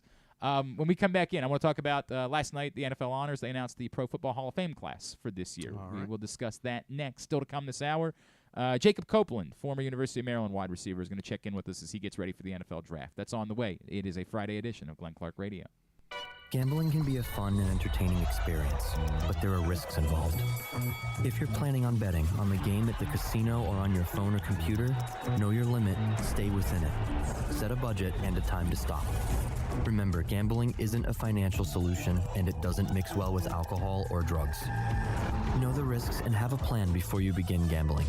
For free and confidential services, call 1-800-GAMBLER 24/7 or go to helpmygamblingproblem.org. The latest edition of Press Box is available now, and it's our annual Best Of issue. On the cover, we recognize Orioles catcher Adley Rutschman as our 2022 Mo Gabba Sports Person of the Year, and he sits down with us to discuss how his arrival in Baltimore was simultaneous with the Birds' turnaround. Also inside, we recognize the top people, performances, and moments of the year throughout the local sports scene. Press Box is available for free at over 500 area locations, including 60 Royal Farm stores, and you can always find the entire edition as well as the best daily coverage of the Orioles, Ravens, and Terps at PressBoxOnline.com. That first sip. That first bite. Start your day off right with a delicious breakfast at Royal Farms. Choose from a fantastic selection of fresh Royal Farms breakfast sandwiches and top it off with a rich hot cup of the freshest coffee in the world. At Royal Farms, breakfast is available day and night. It's the freshest breakfast in the world. Real fresh, real fast. Royal Farms. Make the most out of every day in your Toyota RAV4. Available in hybrid or gas-only models. A RAV4 can get you where you want to go in style. Check out buyatoyota.com for deals on new RAV4s from your local Toyota dealer today. The Baltimore County Police Department is hiring. Entry-level officers start at over $60,000 and over $64,000 for lateral officers, with $10,000 signing bonuses available. Plus, cadets start at over $32,000. Great benefits are available like medical, dental, and vision insurance, tuition reimbursement, 15 sick days per calendar year with no limit, career advancement to more than 20 specialized units, and more, with further incentives for military service members and veterans. A passion for service, a career for life with the Baltimore County Police Department. Find out more at joinbaltimorecountypd.com or call 410-887-5542. Must be a United States citizen, have a valid driver's license, and a high school diploma or GED equivalent. If you miss anything on the show, don't forget that you can watch full episodes at youtube.com/PressBoxOnline, and you can download podcasts on Apple, iTunes, Amazon, and Grindr. Wait, did I say Grindr? I don't think that you would find it on Grindr. Not that I know what's on Grindr or anything, I swear. On second thought, you know what? I don't care what you think. Here's Glenn. You know, we were talking to Quint Kessenich a couple minutes ago. Stan, did you know that you could bet on college lacrosse this season? Did not know I that. did not know that either. Place your bet on college lacrosse. Bet $5 and get $200 in instant bonus bets when you go to PressBoxOnline.com/offers right now and sign up with DraftKings. This is your chance to have fun and make a few bucks betting on your favorite college lacrosse teams. Go to PressBoxOnline.com/offers. Click on the DraftKings link to get your $200 in lacrosse bonus bets. You're going to take advantage of that? You're saying Towson unders is what you're it's not. I got to see what the numbers yeah. are. I got to see all that. But, yeah, I would be inclined. I would probably be pretty inclined. All right, Stan the Fan Charles is in studio with us on a Friday edition of GCR. Before Jacob Copeland joins the show, Stan, the new Pro Football Hall of Fame class was announced last night at NFL Honors. Patrick Mahomes, nobody's surprised, named NFL MVP. Congratulations to Calais Campbell, who was named the Art Rooney Sportsmanship Award winner. I think he's won every significant, He's terrific. Yeah, he's wonderful. Nothing to not like about Calais Campbell. Back? I think he wants to be back. I think he's going to. I genuinely think he is hoping to be back. This is the class. There were a couple of veterans committee guys that were elected, like Don Coryell. Air Coryell is going to go into the Hall of Fame this year. Chuck Howley, who ironically was the MVP of the Baltimore Colts' only Super Bowl win, despite the fact that he didn't play for the Baltimore Colts, the only losing player to ever be named Super Bowl MVP. Joe Klecko, the former Jets defensive tackle, gets in, and Ken Riley, the former Bengals cornerback, gets in as well. The modern Hall of Famers inducted. Rondé Barber, of course, the legendary cornerback from the Tampa Bay Buccaneers, as well as Darrelle Revis, who obviously was in his prime, Revis Island. I mean, just nothing you could do.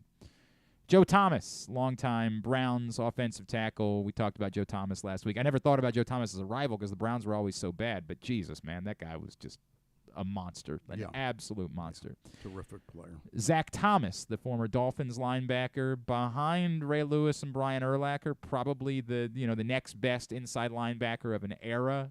I didn't think he needed to be a slam dunk necessarily, but worthy of the Hall of Fame. He's had to wait a while, hasn't he? A couple years, yeah. And DeMarcus Ware joins them as the former Cowboys edge rusher. By the way, Zach Thomas, I didn't realize it was 2008 that he retired, so he's had to wait damn near 10 years in order to get into the Hall of Fame. DeMarcus Ware joins that group as the final of the modern era Hall of Famers. What's fascinating to me about this is the continued difficulty for wide receivers to get into the Pro Football Hall of Fame. Who are some of this year's group? In the finalists included Andre Johnson, Reggie Wayne, and Torrey Holt. 3 of them, just among the finalists. That's not even including the guys that didn't crack the finalists. Steve Smith, Anquan Bolden, to name a few. The difficulty of wide receivers getting into the Hall of Fame is fascinating to me. Why it is that voters seem to, I don't not want to credit.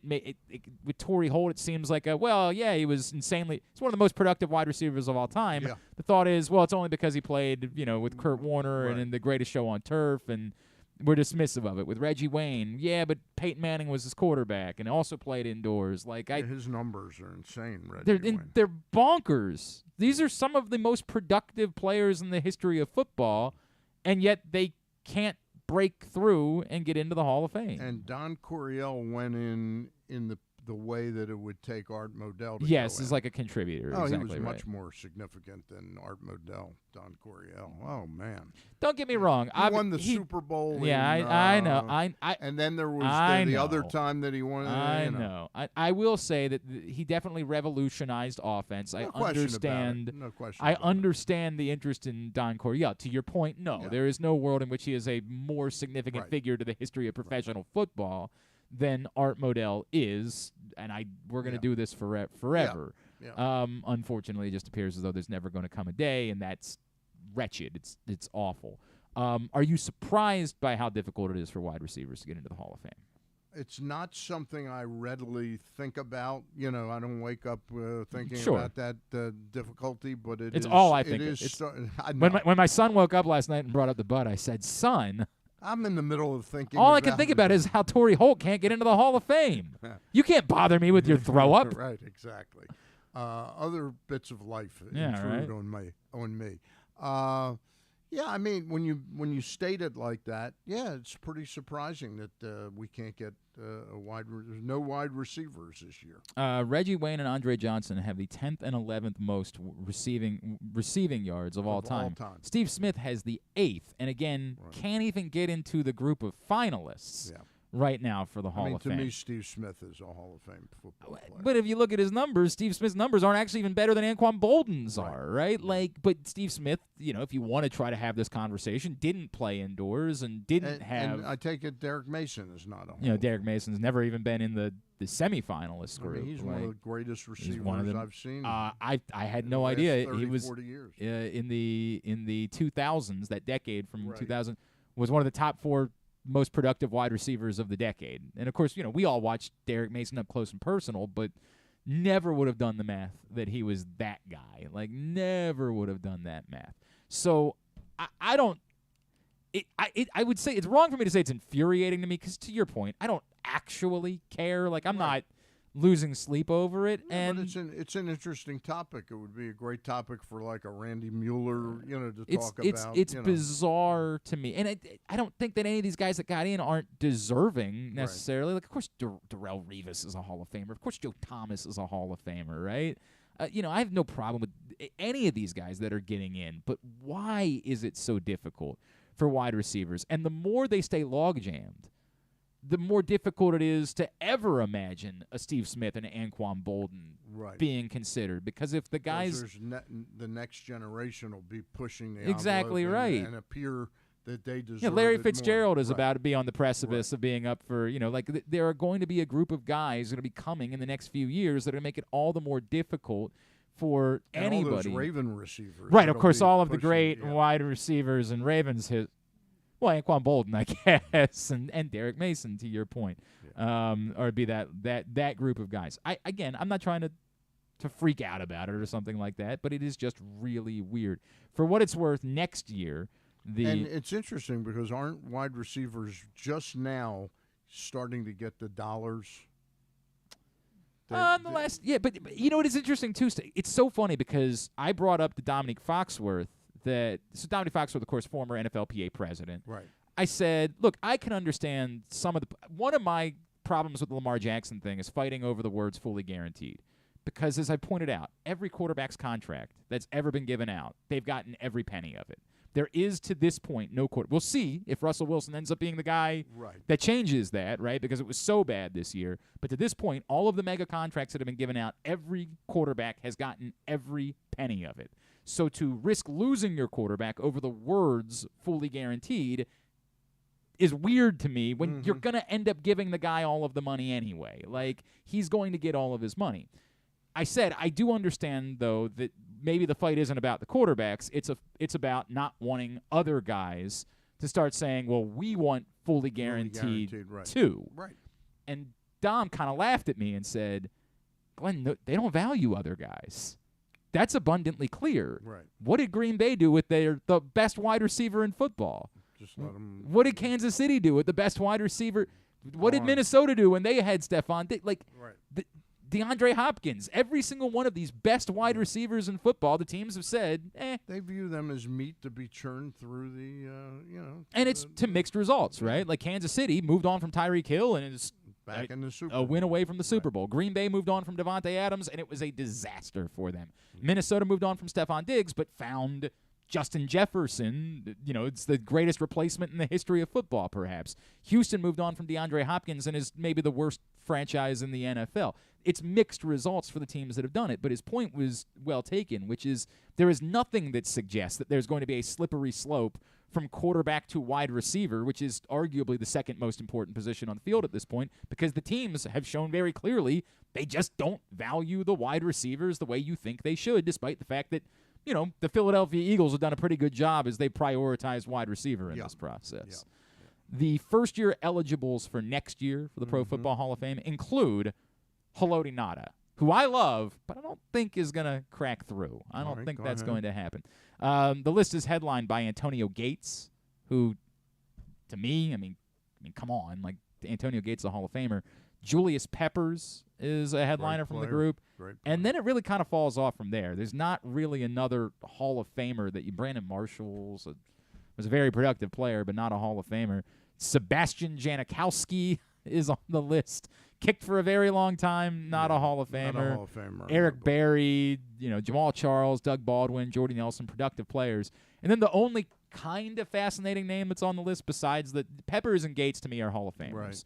I don't know if they'll both get in next year, but they're both Hall of Famers. There's not another Hall of Famer on the list. The one name that will at least be batted around a little bit is Andrew Luck is eligible for the Pro Football Hall of Fame next year. And in a short time was one of the most. He was terrific. He was a terrific player. I don't think he gets in. I don't think he does either. Yeah. But it would be interesting for me to measure his career against, say, Kurt Warner's as a starter. Now, Kurt Warner has the boost of having won a Super Bowl and getting back to another one with the Cardinals, whereas Andrew Luck never won a Super Bowl. But it would be interesting just from a sheer productive, considering Kurt Warner was not a 12-year starter in the NFL, had a shorter turn run, how those two line up against each other. Yeah. But that's the group for. Do you think the fact that group that's up next year is not all that impressive helps Ngata? I think it does. I think there's a chance that at some point Haloti Ngata could be one of the final 15, could at least come into the debate room. But you don't think next year he gets No. Okay. No.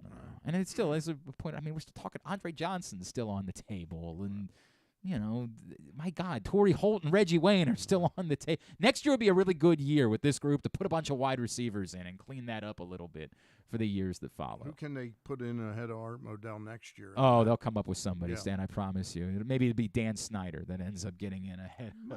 And well-deserved. Yeah, correct.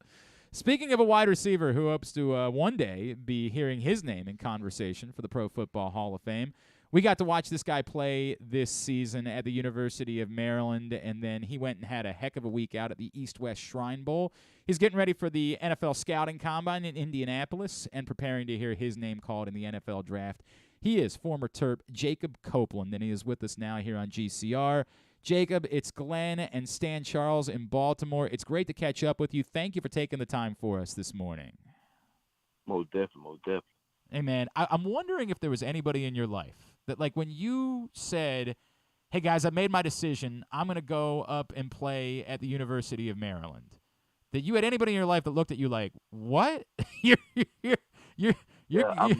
most definitely did, though, because it's growing up in the South, not many people was, up north fans. Right. And just saying that I was going to Maryland, a lot of people did look at me crazy, but I felt like it was the best option for me. So it really didn't matter what they thought or how they looked at it.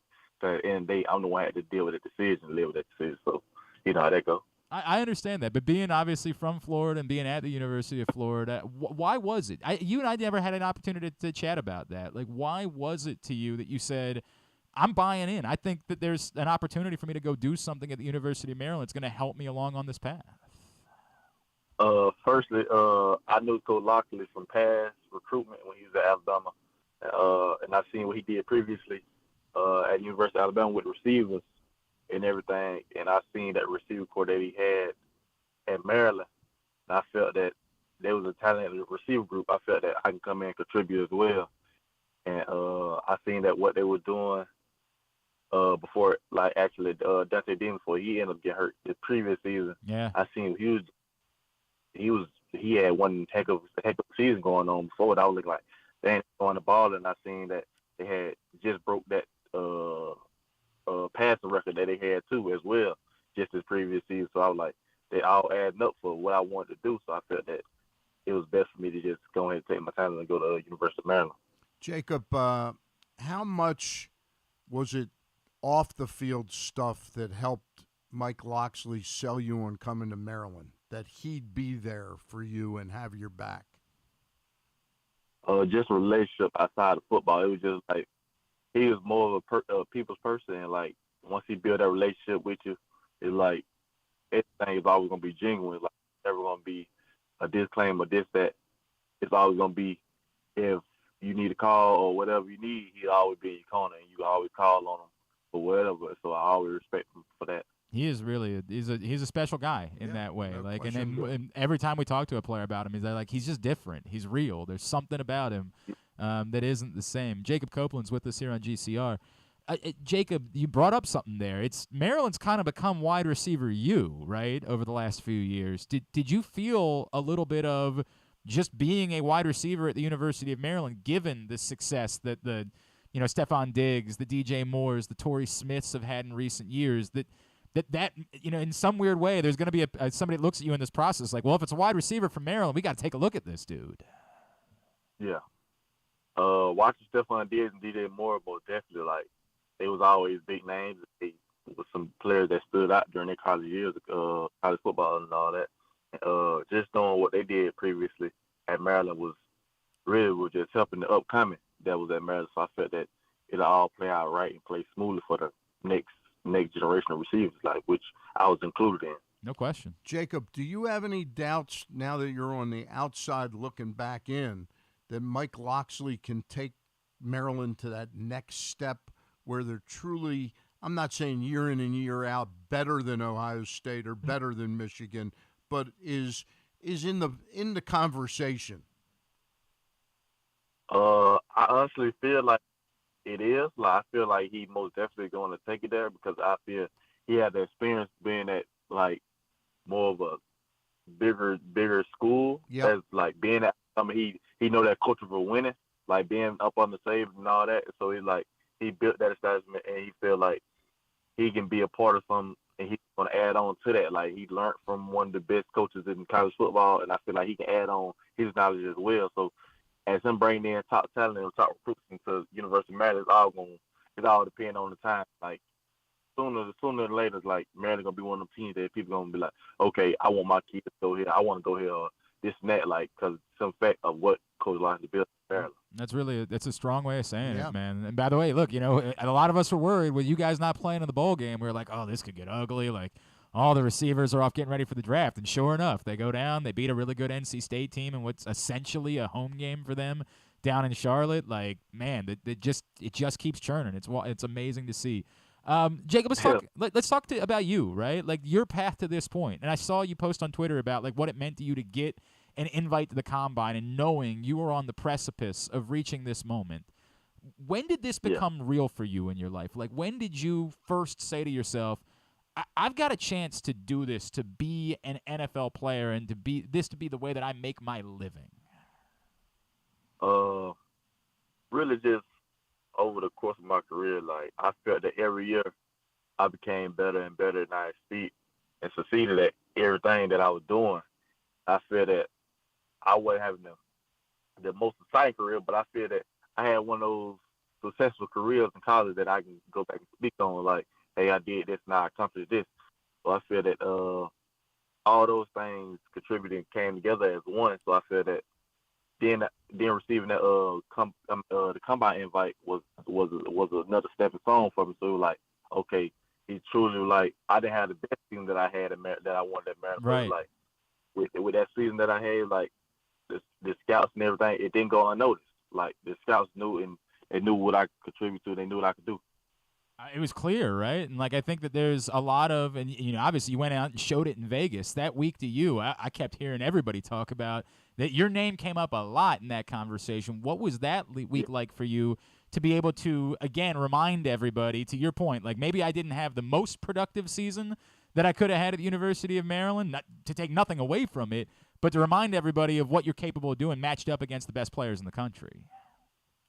I feel that once I had that chance to really showcase myself from the scouts, I was like, it was going to be up from there. I felt that it was going to be a lot of more physical receivers than me, a lot of more speed than me, and I felt that I was always going to be one of those receivers that stood out from everyone.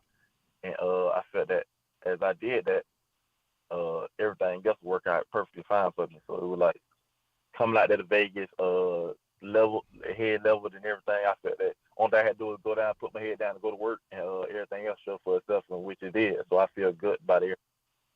Jacob, I'm just curious about the process of getting ready for it. Are you working with a coach or a couple people that are taking you out to do workouts?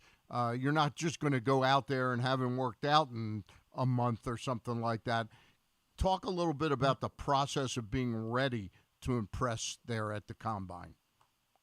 As of right now, where I'm training at, throughout the week, we actually the receivers work out with Anquan Bolden, so I feel that he had a lot of success at the NFL. So learning from him and taking some knowledge from him, it really helped me out over the time of this process. Damn, that's a pretty good one. Anquan Bolden's a pretty good guy. It's a revered name back here in Baltimore. Yeah. Jacob, we treat him like he's the greatest wide receiver of all time.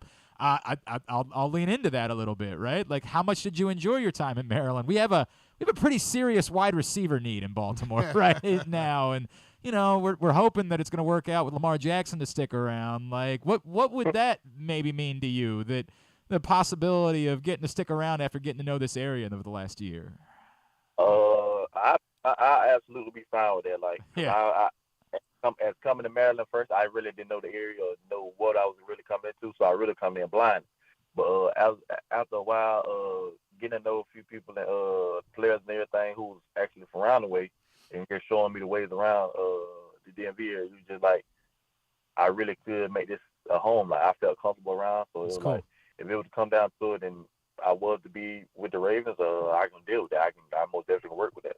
We like the sounds of that. By the way, what's the best thing you've learned from Anquan being around him, right? Like, to your point, that dude was a monster. Like, he wasn't born. He was like a Dennis Rodman. Yes.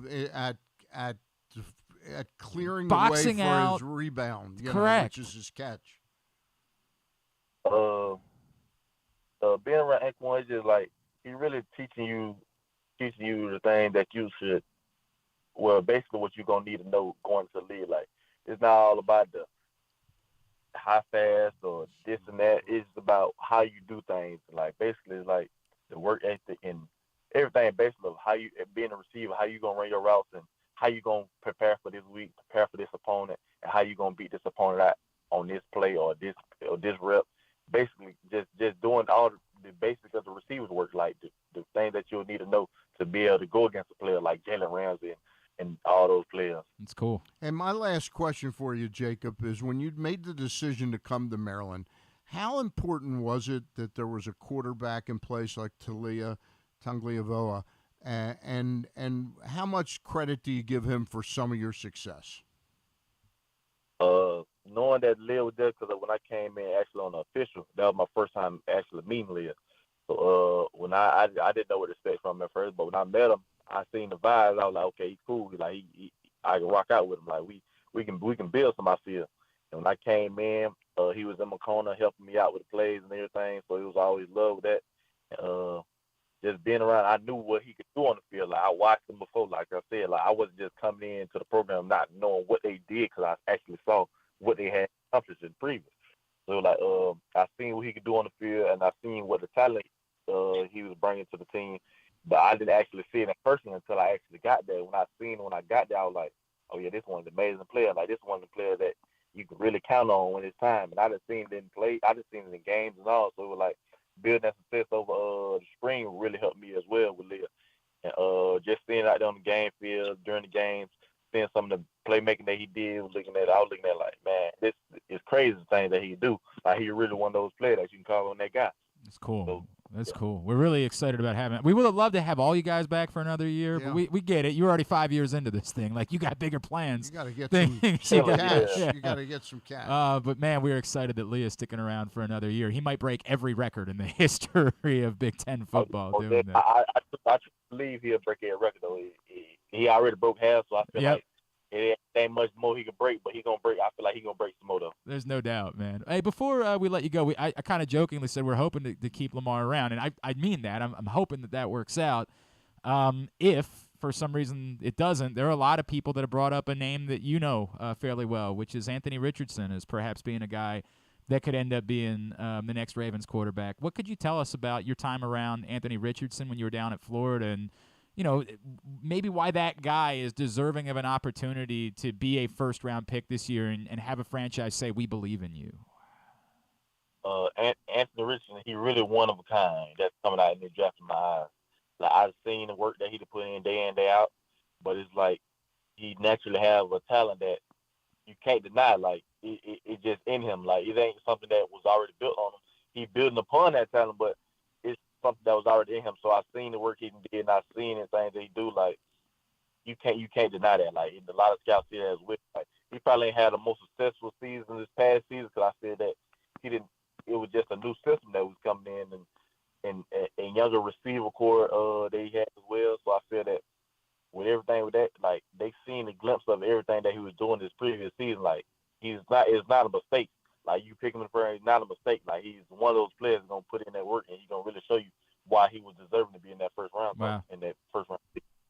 Hey, before I let you go, if I could, just you know what jumps out at me, Jacob? It was great. It was a lot of fun to watch you play this season, but I think even more so, like, what you show to other guys about the opportunity that you could have at Maryland, even if you're not from here, but what's going on here. Do you almost find yourself, like, trying to talk to other guys about that? Like, hey, man, like, be aware. You might not have thought about Maryland football at all, but be aware of what they've got going on there because it's not a bad place to be. Yeah. Most definitely. I done told a couple players that, like, players who actually hit transfer portals and all that, they done contacted me as well.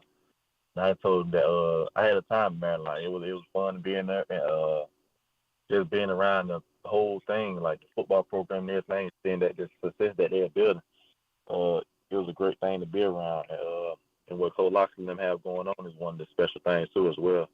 So I feel that for the players that are listening and hearing me out, like, to this day, like, if Maryland is in your boat or in your top schools or whatever you decide on going with, most definitely check it out. I ain't telling you just take your chance and go there, but I feel like you should check it out before you make a final decision.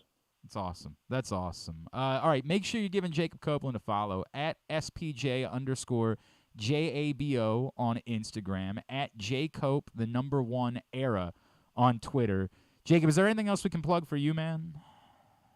Nah, man, that'll be all, man. I appreciate y'all for having me for sure. Hey, Jacob, really enjoyed watching you play this season, Jacob. man. Best of Good luck. luck. And please understand, if it ends up being Baltimore, we can't wait. It'll be the greatest thing ever. Just if it ends up being Pittsburgh, please don't be offended by the things that we say about you on Twitter, all right? We promise we don't actually mean them, all right? I appreciate it. Hey, Jacob, thanks for taking the time, man. Jacob Copeland from the University of Maryland. Appreciate him doing that as all three, he, Dante Demas, and Rakim Jarrett, all getting ready for the NFL Combine. 3 Maryland wide receivers all headed to the Combine and all expected to hear their names called during the NFL Draft, which is pretty remarkable. And Excuse me, I went to bed last night, and I didn't know this trade had been made. Did you know the Phoenix Suns have acquired Kevin Durant? It was 2 nights ago. It was 2 nights ago? It was 2 nights ago. I thought yesterday I kept hearing I that was freaking out yesterday. Wow. Yeah, the deadline was yesterday afternoon. It ended up being insane. Okay. The NBA trade deadline ended up being nuts. Wow. I guess NBA teams just hate second-round picks now. Like, none of them. Right. Like, every trade was like 5 second-round 100%. It was we're going to give you 27 second-round picks. It's the weirdest trade deadline of all time, and the number of second-round picks. Who did the Nets get back for Kevin Durant? Jay Crowder, Mikal Bridges, and Cam Johnson. So they didn't get DeAndre Ayton. Jay Crowder's already on the way to Milwaukee. Jay Yeah. Crowder already got traded to Milwaukee. Okay. And what was the other side of that? That was Did they get a couple seconds wasn't it in like that? Ibaka, who they already waived or something like that? And then like 5 second-round picks. Yeah, just a billion. Well, they got 4 first-round picks from the Suns. Oh, they did and get 4. We learned yesterday unprotected first-round picks. Now, again, with the core that they have, there is no reason why the Suns should be picking in the top 10 anytime soon. Right. So if that's what it took to get the deal done was to make the picks unprotected, I get it, right? Like if you're the Phoenix Suns and their new owner who, again, heck of a first 12 hours as the new owner of the Phoenix Suns, I can get why you're like. I was giving you some breaking news. Oh, no, we did it.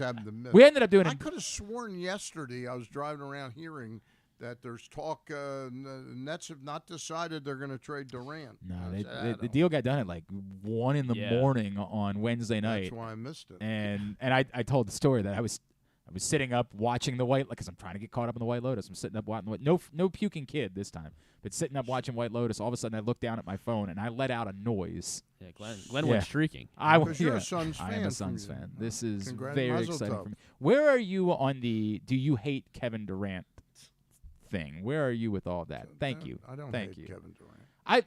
It's no, we're I'm not doing it. fan- We're not I'm doing a big another fan day of of it. Kyrie Irving's. Well, sure, I get that. Yeah, I completely understand that thought Did you process. ever see Durant sit down with David Letterman on your I next guest? feel like I did. It was great. It was great. You couldn't hate him. I should go back and watch it. There is so much. I don't even know what to call it. There is this this hate that exists. Griffin is in this category because people are so mad that he went to the Warriors a few years ago. Right.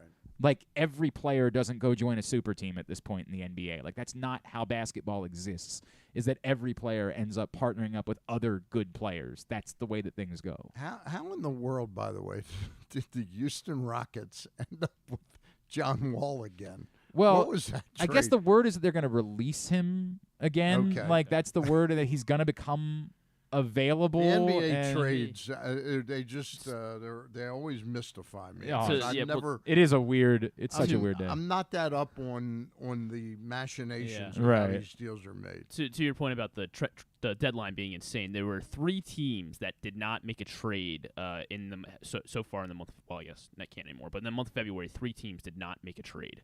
Of any kind. Yeah. Like every team in the NBA except for 3. Yes, it was the was Cavs, involved the Bulls, in and the Wizards.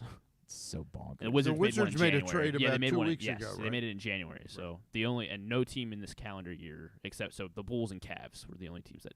And there are a lot of Wizards fans that just can't let go of John Wall for some reason. Hey, if they brought him back, and whatever. I'm not even. Why gonna, not? That's the best argument that you can make. The best argument you can make. And State, you're a Wizards fan. The best argument that can be made about why. So the expectation is that John Wall will be released again by the Houston Rockets and will be available. And there are a group of Wizards fans who say, go grab him. Now, there's no world in which John Wall is going to matter. Like, there's no world in which that's going to be the case. But basically, Wizards fans, because they just don't have anything to be happy about, say, well, let's just do the reunion thing and have fun with it. Let's have John Wall and Brad Beal play together again. From a business standpoint, it only makes. I mean, you put a couple extras, butts and seats down the stretch here. I mean, a couple. I've heard. I'd want to go see him once. I've heard they couldn't wait to get rid of John Wall. There was a lot of thought, but the fan base. It's a small group of people that really care about the Washington Wizards. Right. You'd start with that. Like when we joke, I joke about the fact that there's not really a lot of Wizards fans in Baltimore, and then I say there's not really a lot of Wizards fans in Washington. Like, they are just not a relevant franchise in any sort of way. But within that small group that is Wizards fans, he was extraordinarily before he got hurt. Yes, he was an absolutely incredible player. No question. Yeah. No question. But when he ruptured his Achilles, it really. And then doubled down after rehabbing the Achilles, then he had the knee issue. Yep, correct. And it's just never been the same since then. What did you make of the in-game celebration for LeBron James the other night? The sort of 24-minute stoppage there. I was expecting it.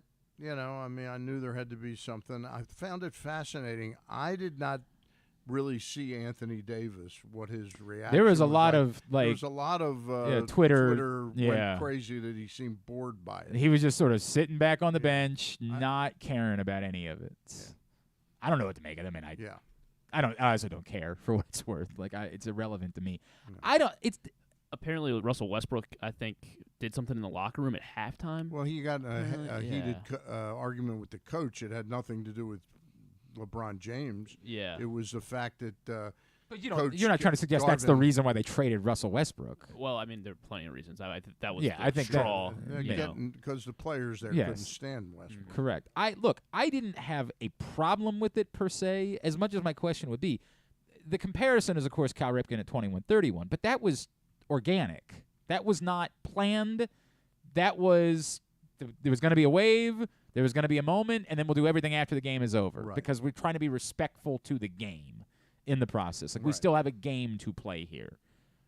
This clearly was planned. Like, this was planned all along. We're going to stop the game and do a prolonged ceremony in the middle of the game. The commissioner was going to be there, and Kareem was there. Right, and that's again, I'm not offended by it in any way, because why would I care? And frankly, most NBA regular season games don't matter anyway. Right. So why do you really care? But couldn't you have just waited until the game was over to do all of that? I don't even think that the Thunder. No, I didn't get any suggestion that the Thunder were bothered by it whatsoever. They had to know about it beforehand, and it's such a remarkable accomplishment. It's definitely noteworthy.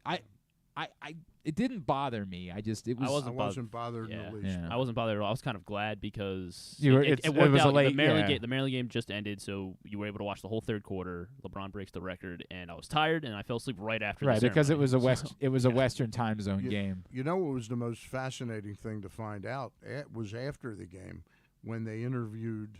When Shaq and that team interviewed Kareem Abdul-Jabbar, I had never known the fact that Shaquille felt like Kareem was dissing him all those years. Did you hear it? I did not hear this interview. Oh yeah, it was fascinating. Okay, all right. And Shaquille said something about it. They've been apparently really good the last year or two, but there's this perception that they're not friendly at all. And all that, and he paid homage to Kareem Abdul-Jabbar. I have noticed there has been some. This is all these.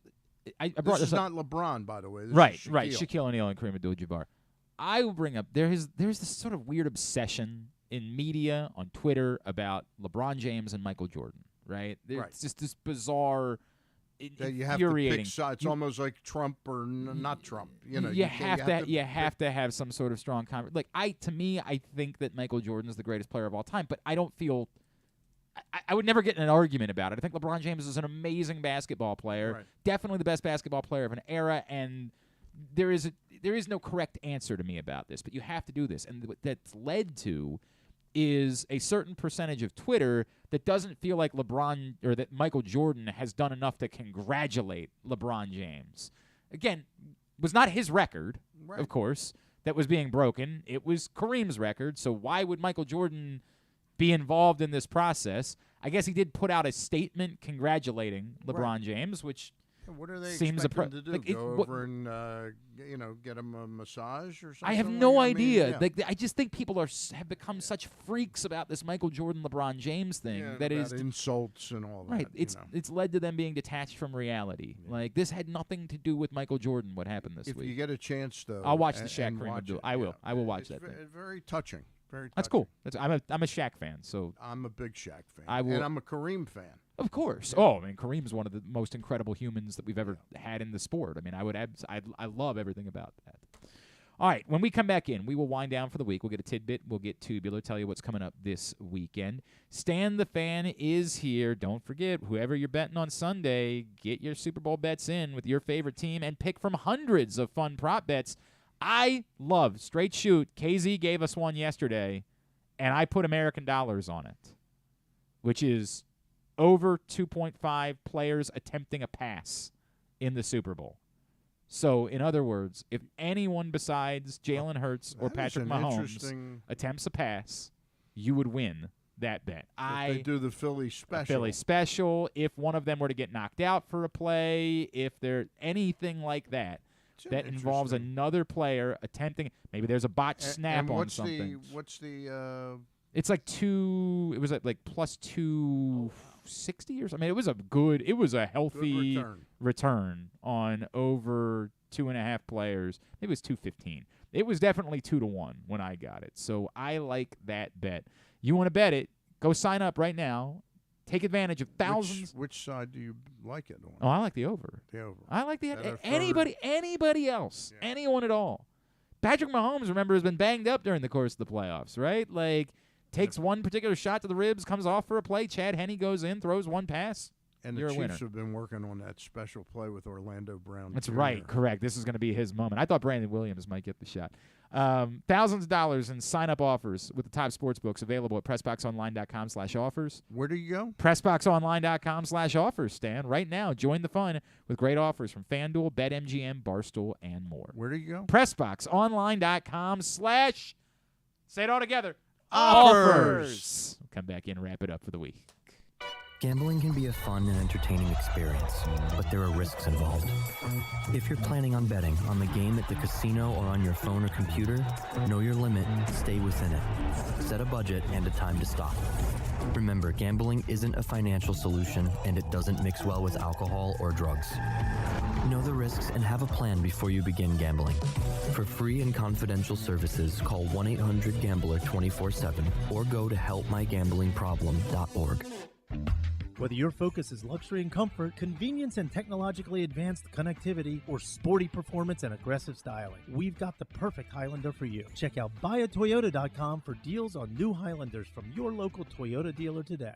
There's something for everyone this February at Laurel Park. Come watch live horse racing every Friday through Sunday and join us on Saturday, February 18th for the Winter Stakes Spectacular featuring 6 stakes races and $900,000 in purses, including the General George and Barbara Fritchie Stakes. The fun doesn't stop there. Stick around for our winter Mardi Gras celebration with live music, delicious food and drinks, and a carnival atmosphere. Plus, don't miss out on President's Day holiday racing on Monday, February 20th. Visit laurelpark.com for more info. That's laurelpark.com for more. See you at the track. Another Orioles season is in the books, and the Bat-Around was there every step of the way as the Birds posted their first winning season in 6 years. And after promoting 2 #1 overall prospects in Adley Rutschman and Gunnar Henderson, Mike Elias has said it's liftoff from here. Hi, I'm Paul Valley, and along with my co-host Zach Goodman, we'll be here every Saturday from 10 a.m. to noon all off-season, discussing every signing, trade, and waiver claim as we navigate the cold winter months that lead to spring training. You can watch us at youtube.com/PressBoxOnline and Facebook.com/PressBoxSports, or listen live at PressBoxOnline.com/radio. And if you miss a show, you can find us anywhere you get your podcasts. So tune into the Bat-Around with Paul Valley and Zach Goodman every Saturday from 10 a.m. to noon right here at PressBox Sports. Stan the Fan here, welcoming back one of my favorite sponsors, the Costas Inn. And everybody around Baltimore knows the Costas Inn is a great place to go and grab crabs, steaks, salads, soups, whatever's on your mind to eat in person. But did you know that the Costas Inn has upped their game? They are now one of the premier takeout places in Baltimore. Give them a call now to order your food, 410-477-1975. That's the Costas Inn over 4100 North Point Boulevard. If you need more of Glenn, you can also hear him every Sunday with Rita on 105.7 The Fan. But also, if you need more of Glenn, what's wrong with you? Back in here as we continue along and wind down for a Friday edition of the program. Stan the Fan Charles has been in studio with us all morning. The Baltimore County Police Department is hiring. First of all, I want to take a second. Thoughts, of course, it looks like the officer who was injured last night is now in stable condition and is going to end up being okay. So that is good news, but our continued thoughts with them and thankfulness for what it was quite the ordeal over the course of the last 48 hours that finally ended in the early hours of this morning with the suspect being apprehended in Harford County, bringing what, for all of it, like where I live in Baltimore County, it brought things to a standstill. Standstill. That's standstill right there. That's what that is. I'm very thankful and appreciative, and all the respect in the world to everybody in the Baltimore County Police Department who.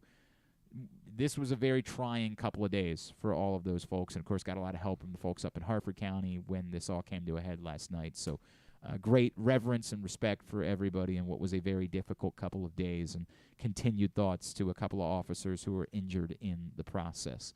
That said, the Baltimore County Police Department is hiring, and they need folks who want to step up and be leaders in moments like this and be there to help when called upon and be responsible when the public needs it. And in the last 48 hours, you saw the public needed it deeply. And so if you've been thinking about a career change, if you've been considering getting into policing, they start salaries for new officers at over $60,000 a year. If you're already an officer somewhere else, lateral officers' salaries start at over $64,000 a year.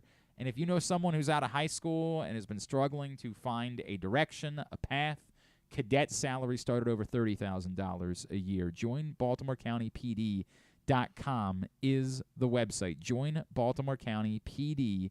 BaltimoreCountyPD.com or call 410-887-5542 in order to find out more. They've got a couple of events coming up on February 14th, 8:30 a.m., next opportunity to take part in their agility test, which you saw me ace, and that's why I am now ready for my career as a Baltimore County police officer. But you can take that test. You don't even have to sign up. You can just show up at the Northeast Regional Recreation Center in Parkville next Tuesday at 8:30 a.m., and the next public hiring event is at the Public Safety Building in Towson, coming up on February 25th at 10 a.m. to 2 p.m. You can do the agility test, the written test, and apply right there on site with that event on the 25th. Again, join BaltimoreCountyPD.com in order to find out more. Stan, what's the weekend look like for you, my friend?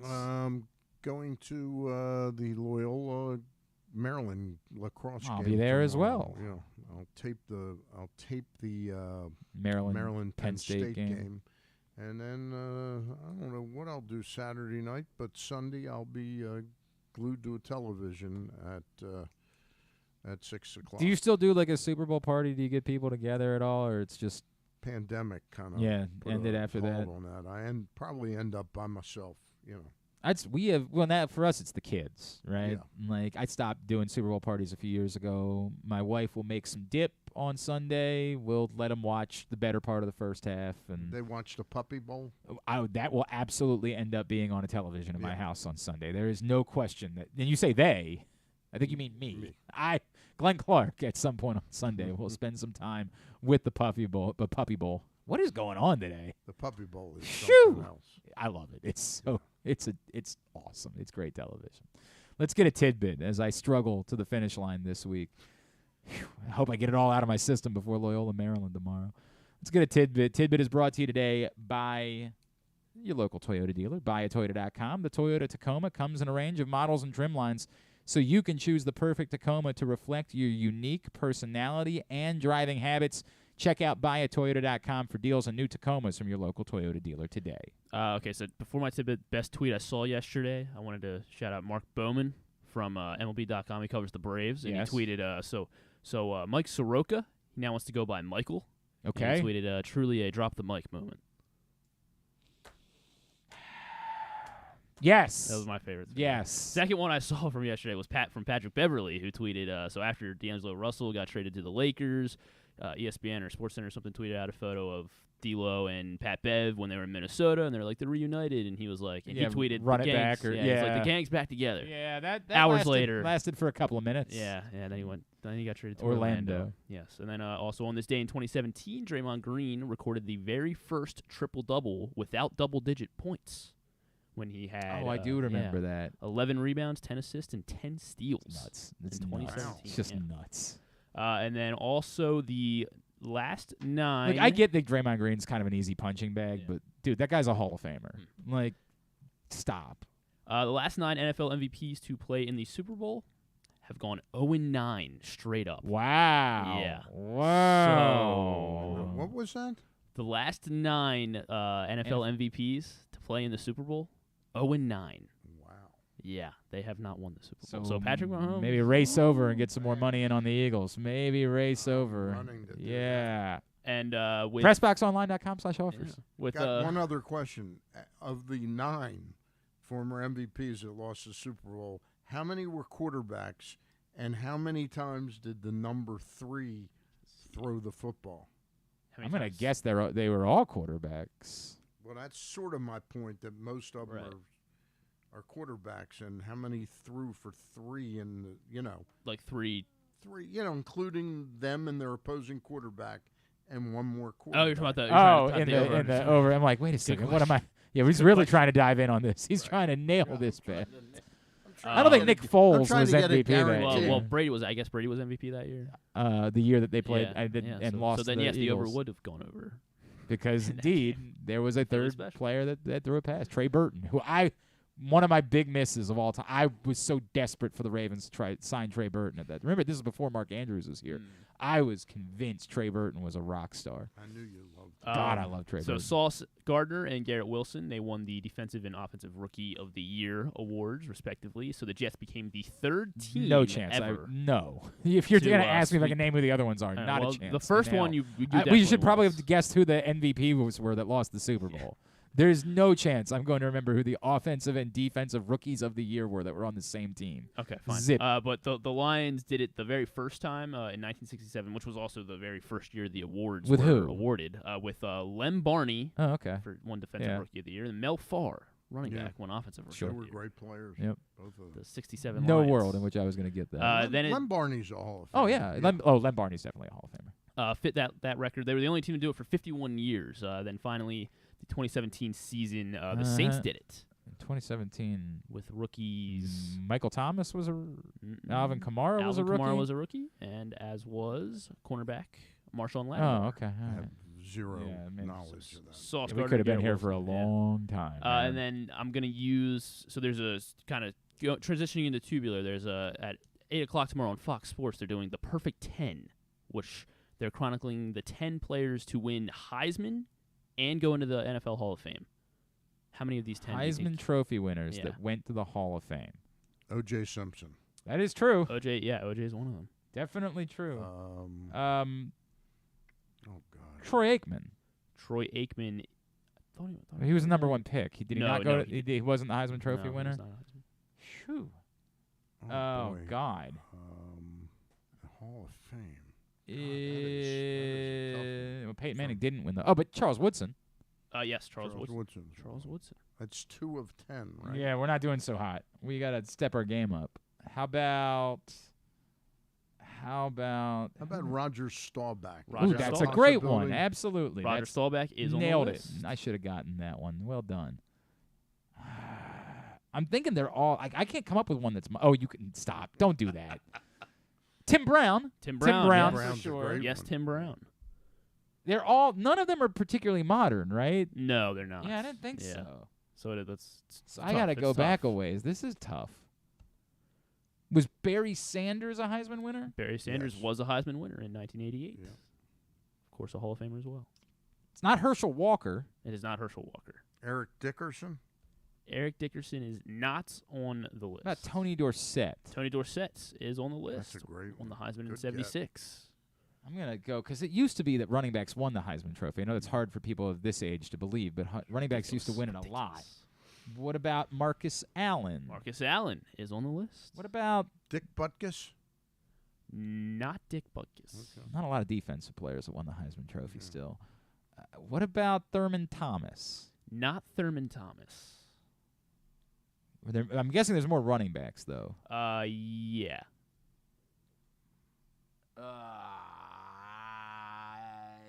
Larry Zonka? Not Larry Zonka. Jim Brown. Yes. Or no. Sorry. Jim Brown didn't win a Heisman Trophy. No, he didn't. My apologies. Hey, there's still another running back that's in the Hall of Fame. Boy. It's not Lenny Moore. John Riggins didn't win a Heisman Trophy, right? No. Gale Sayers. Gale Sayers, I don't think he won the Heisman. No. Walter Payton didn't win a Heisman. No. Earl Campbell. Oh, good. Earl Campbell won the Heisman in 77. I didn't even cheat to guess. Would you like the others? Just give me some. How would I get there? Give me. There's two more. They won the Heisman in 56 and 48. Oh, Jesus Christ! This is 56 and 48. 56 and 48. This is straight shoot, by the way. I don't know. Jamie Costello's late brother Jack and my father were very close friends in high school. Okay. And I don't know why, we were at the Costello's family house one day. Right. And when I was young, really young, and Jamie knew I was a sports fan. And he said, I want you to meet my uncles. And he walks me over to two uncles, and they said, watch as they list off every Heisman Trophy winner of all time. What? And I swear to God, the two of them just sat there, and that's what they did, is they just named all of the Heisman Trophy winners ever. Let me guess one from old days. All right. Ollie Matson? Not Ollie Matson. 48, you said? Yeah. There's very little chance of me coming up with who the 1948 Heisman Trophy winner was. Give it to you. Sure. Yeah, Doak Walker. The actual Doak Walker. Yeah. And then what was the other year? 1956. Hall of Fame class 1986.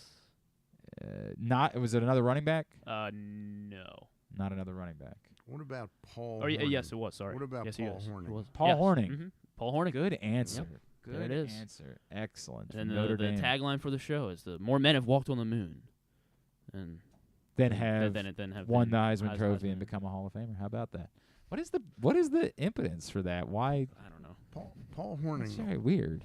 Probably is the heaviest all-time former Heisman winner.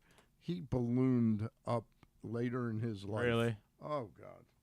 Oh, I'm looking at some pictures. Yeah, you are right. He was a wonderful You're right. player. He did balloon. He was up a also bit. suspended for a year by That's Pete right, Pete Rozelle, 100%. Gambling. Yep, absolutely. And Alex Karras at the same time. Stan the Fan, we mentioned you. Oh, let me do tubular quickly. Here's what's coming up totally tubular-wise. It is brought to you by the print issue of Press Box. Final days for you to get this print issue of Press Box with Adley Rutschman on the cover. Then it is gone, daddy gone. And in its place, next week, a new issue with Gunnar Henderson on the cover will be available for you to go pick up. Here's what's coming up this weekend, totally tubular. Not a lot tonight. Tomorrow, busy day, as Stan mentioned, Big Ten Network, Penn State, Maryland Hoops at noon. CBS Sports Network, Army-Navy Hoops at 1:30. Towson's at Drexel tomorrow for basketball at 2 o'clock. ESPN Plus for Maryland Loyola Lacrosse at 1. Georgetown Hopkins Lacrosse at 1. Loyola Lehigh Basketball at 7. Everything else, go to glennclarkradio.com, find it there. Towson Lacrosse opens up the season at Mount St. Mary's tomorrow at 3. And on Sunday, of course, it's the Super Bowl. That's what matters. It's 6:30 on Fox, and there'll be day-long coverage everywhere. The Maryland women are at home against Illinois at 1 o'clock on Sunday on Big Ten Network Plus. There's a UFC fight as well on Saturday night. We talked about yesterday, Volkanovski and Makachev. That's the only one that really matters. On pay-per-view. Anything else that's going on this weekend? Yeah, not a whole lot either. Paul Rudd's going to be on Fallon tonight. There's a movie out on Netflix that's called Your Place or Mine with Reese Witherspoon and Ashton Kutcher. Yeah, I don't think that one's going to show up at Glenn Clark's house. It's going to pass. Okay. The Last of Us episode will be available today on HBO Max since the Super Bowl's on Sunday night. Oh, sure. And Disney Plus has a Pixar short with Up. It's called Doug Days, Carl's Date. Carl goes on his first date. Since, that will end up being viewed in Glenn Clark's house. We will spend some time. We went to a Pixar short film festival while we were at Disney World, and they were all wonderful. Yeah. It was like a string of 4 of those shorts they show before movies. Yeah. God, they were incredible. They were all so incredible. All right, very good. Find the rest of it at glennclarkradio.com. You mentioned not sure yet about Monday night? Not sure yet on Monday night. But we'll work something next out. Thursday, Jackie McWilliams and Al Hutchinson. Jackie McWilliams and Al Hutchinson talk about the CIAA basketball tournament, men's and women's. It's coming to the new... This will be the first event at the CFG Bank Arena. CFG. I got to get that down in my new vernacular. downtown arena will be the first opportunity for you to see what it's all about for the CIAA tournament.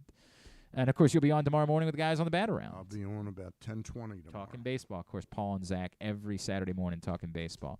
At Stan the Fan on Twitter. Good to see you. Glad you're doing well. Thank you for coming in and hanging out with us. Thanks as well today to Jacob Copeland from the University of Maryland. Thanks to Brian Billick. Thanks also to Quint Kessenich. We'll get all of it up in the greatest hits section of the Oh, my God. It's so good. tab at glennclarkradio.com. We'll be back on Monday. Jeremy Kahn will join us. Stuff and things, I'm going to guess. Yes, so a lot of that. Thanks to everybody at PressBox, all of our great sponsors and partners, including the Baltimore County Police Department, Problem Gambling, Royal Farms, Costas Inn, Maryland Jockey Club, Grade 8's Memorabilia, the Maryland Vascular Specialists, UMBC Athletics, your local Toyota dealer, buyatoyota.com. Thanks to Griffin at Griffin_Bass. Follow us Twitter, Instagram, and TikTok at Glenn Clark Radio. Have a great weekend. Go all local hoops and lacrosse teams. Go somebody else throwing a pass in the Super Bowl. Duke sucks.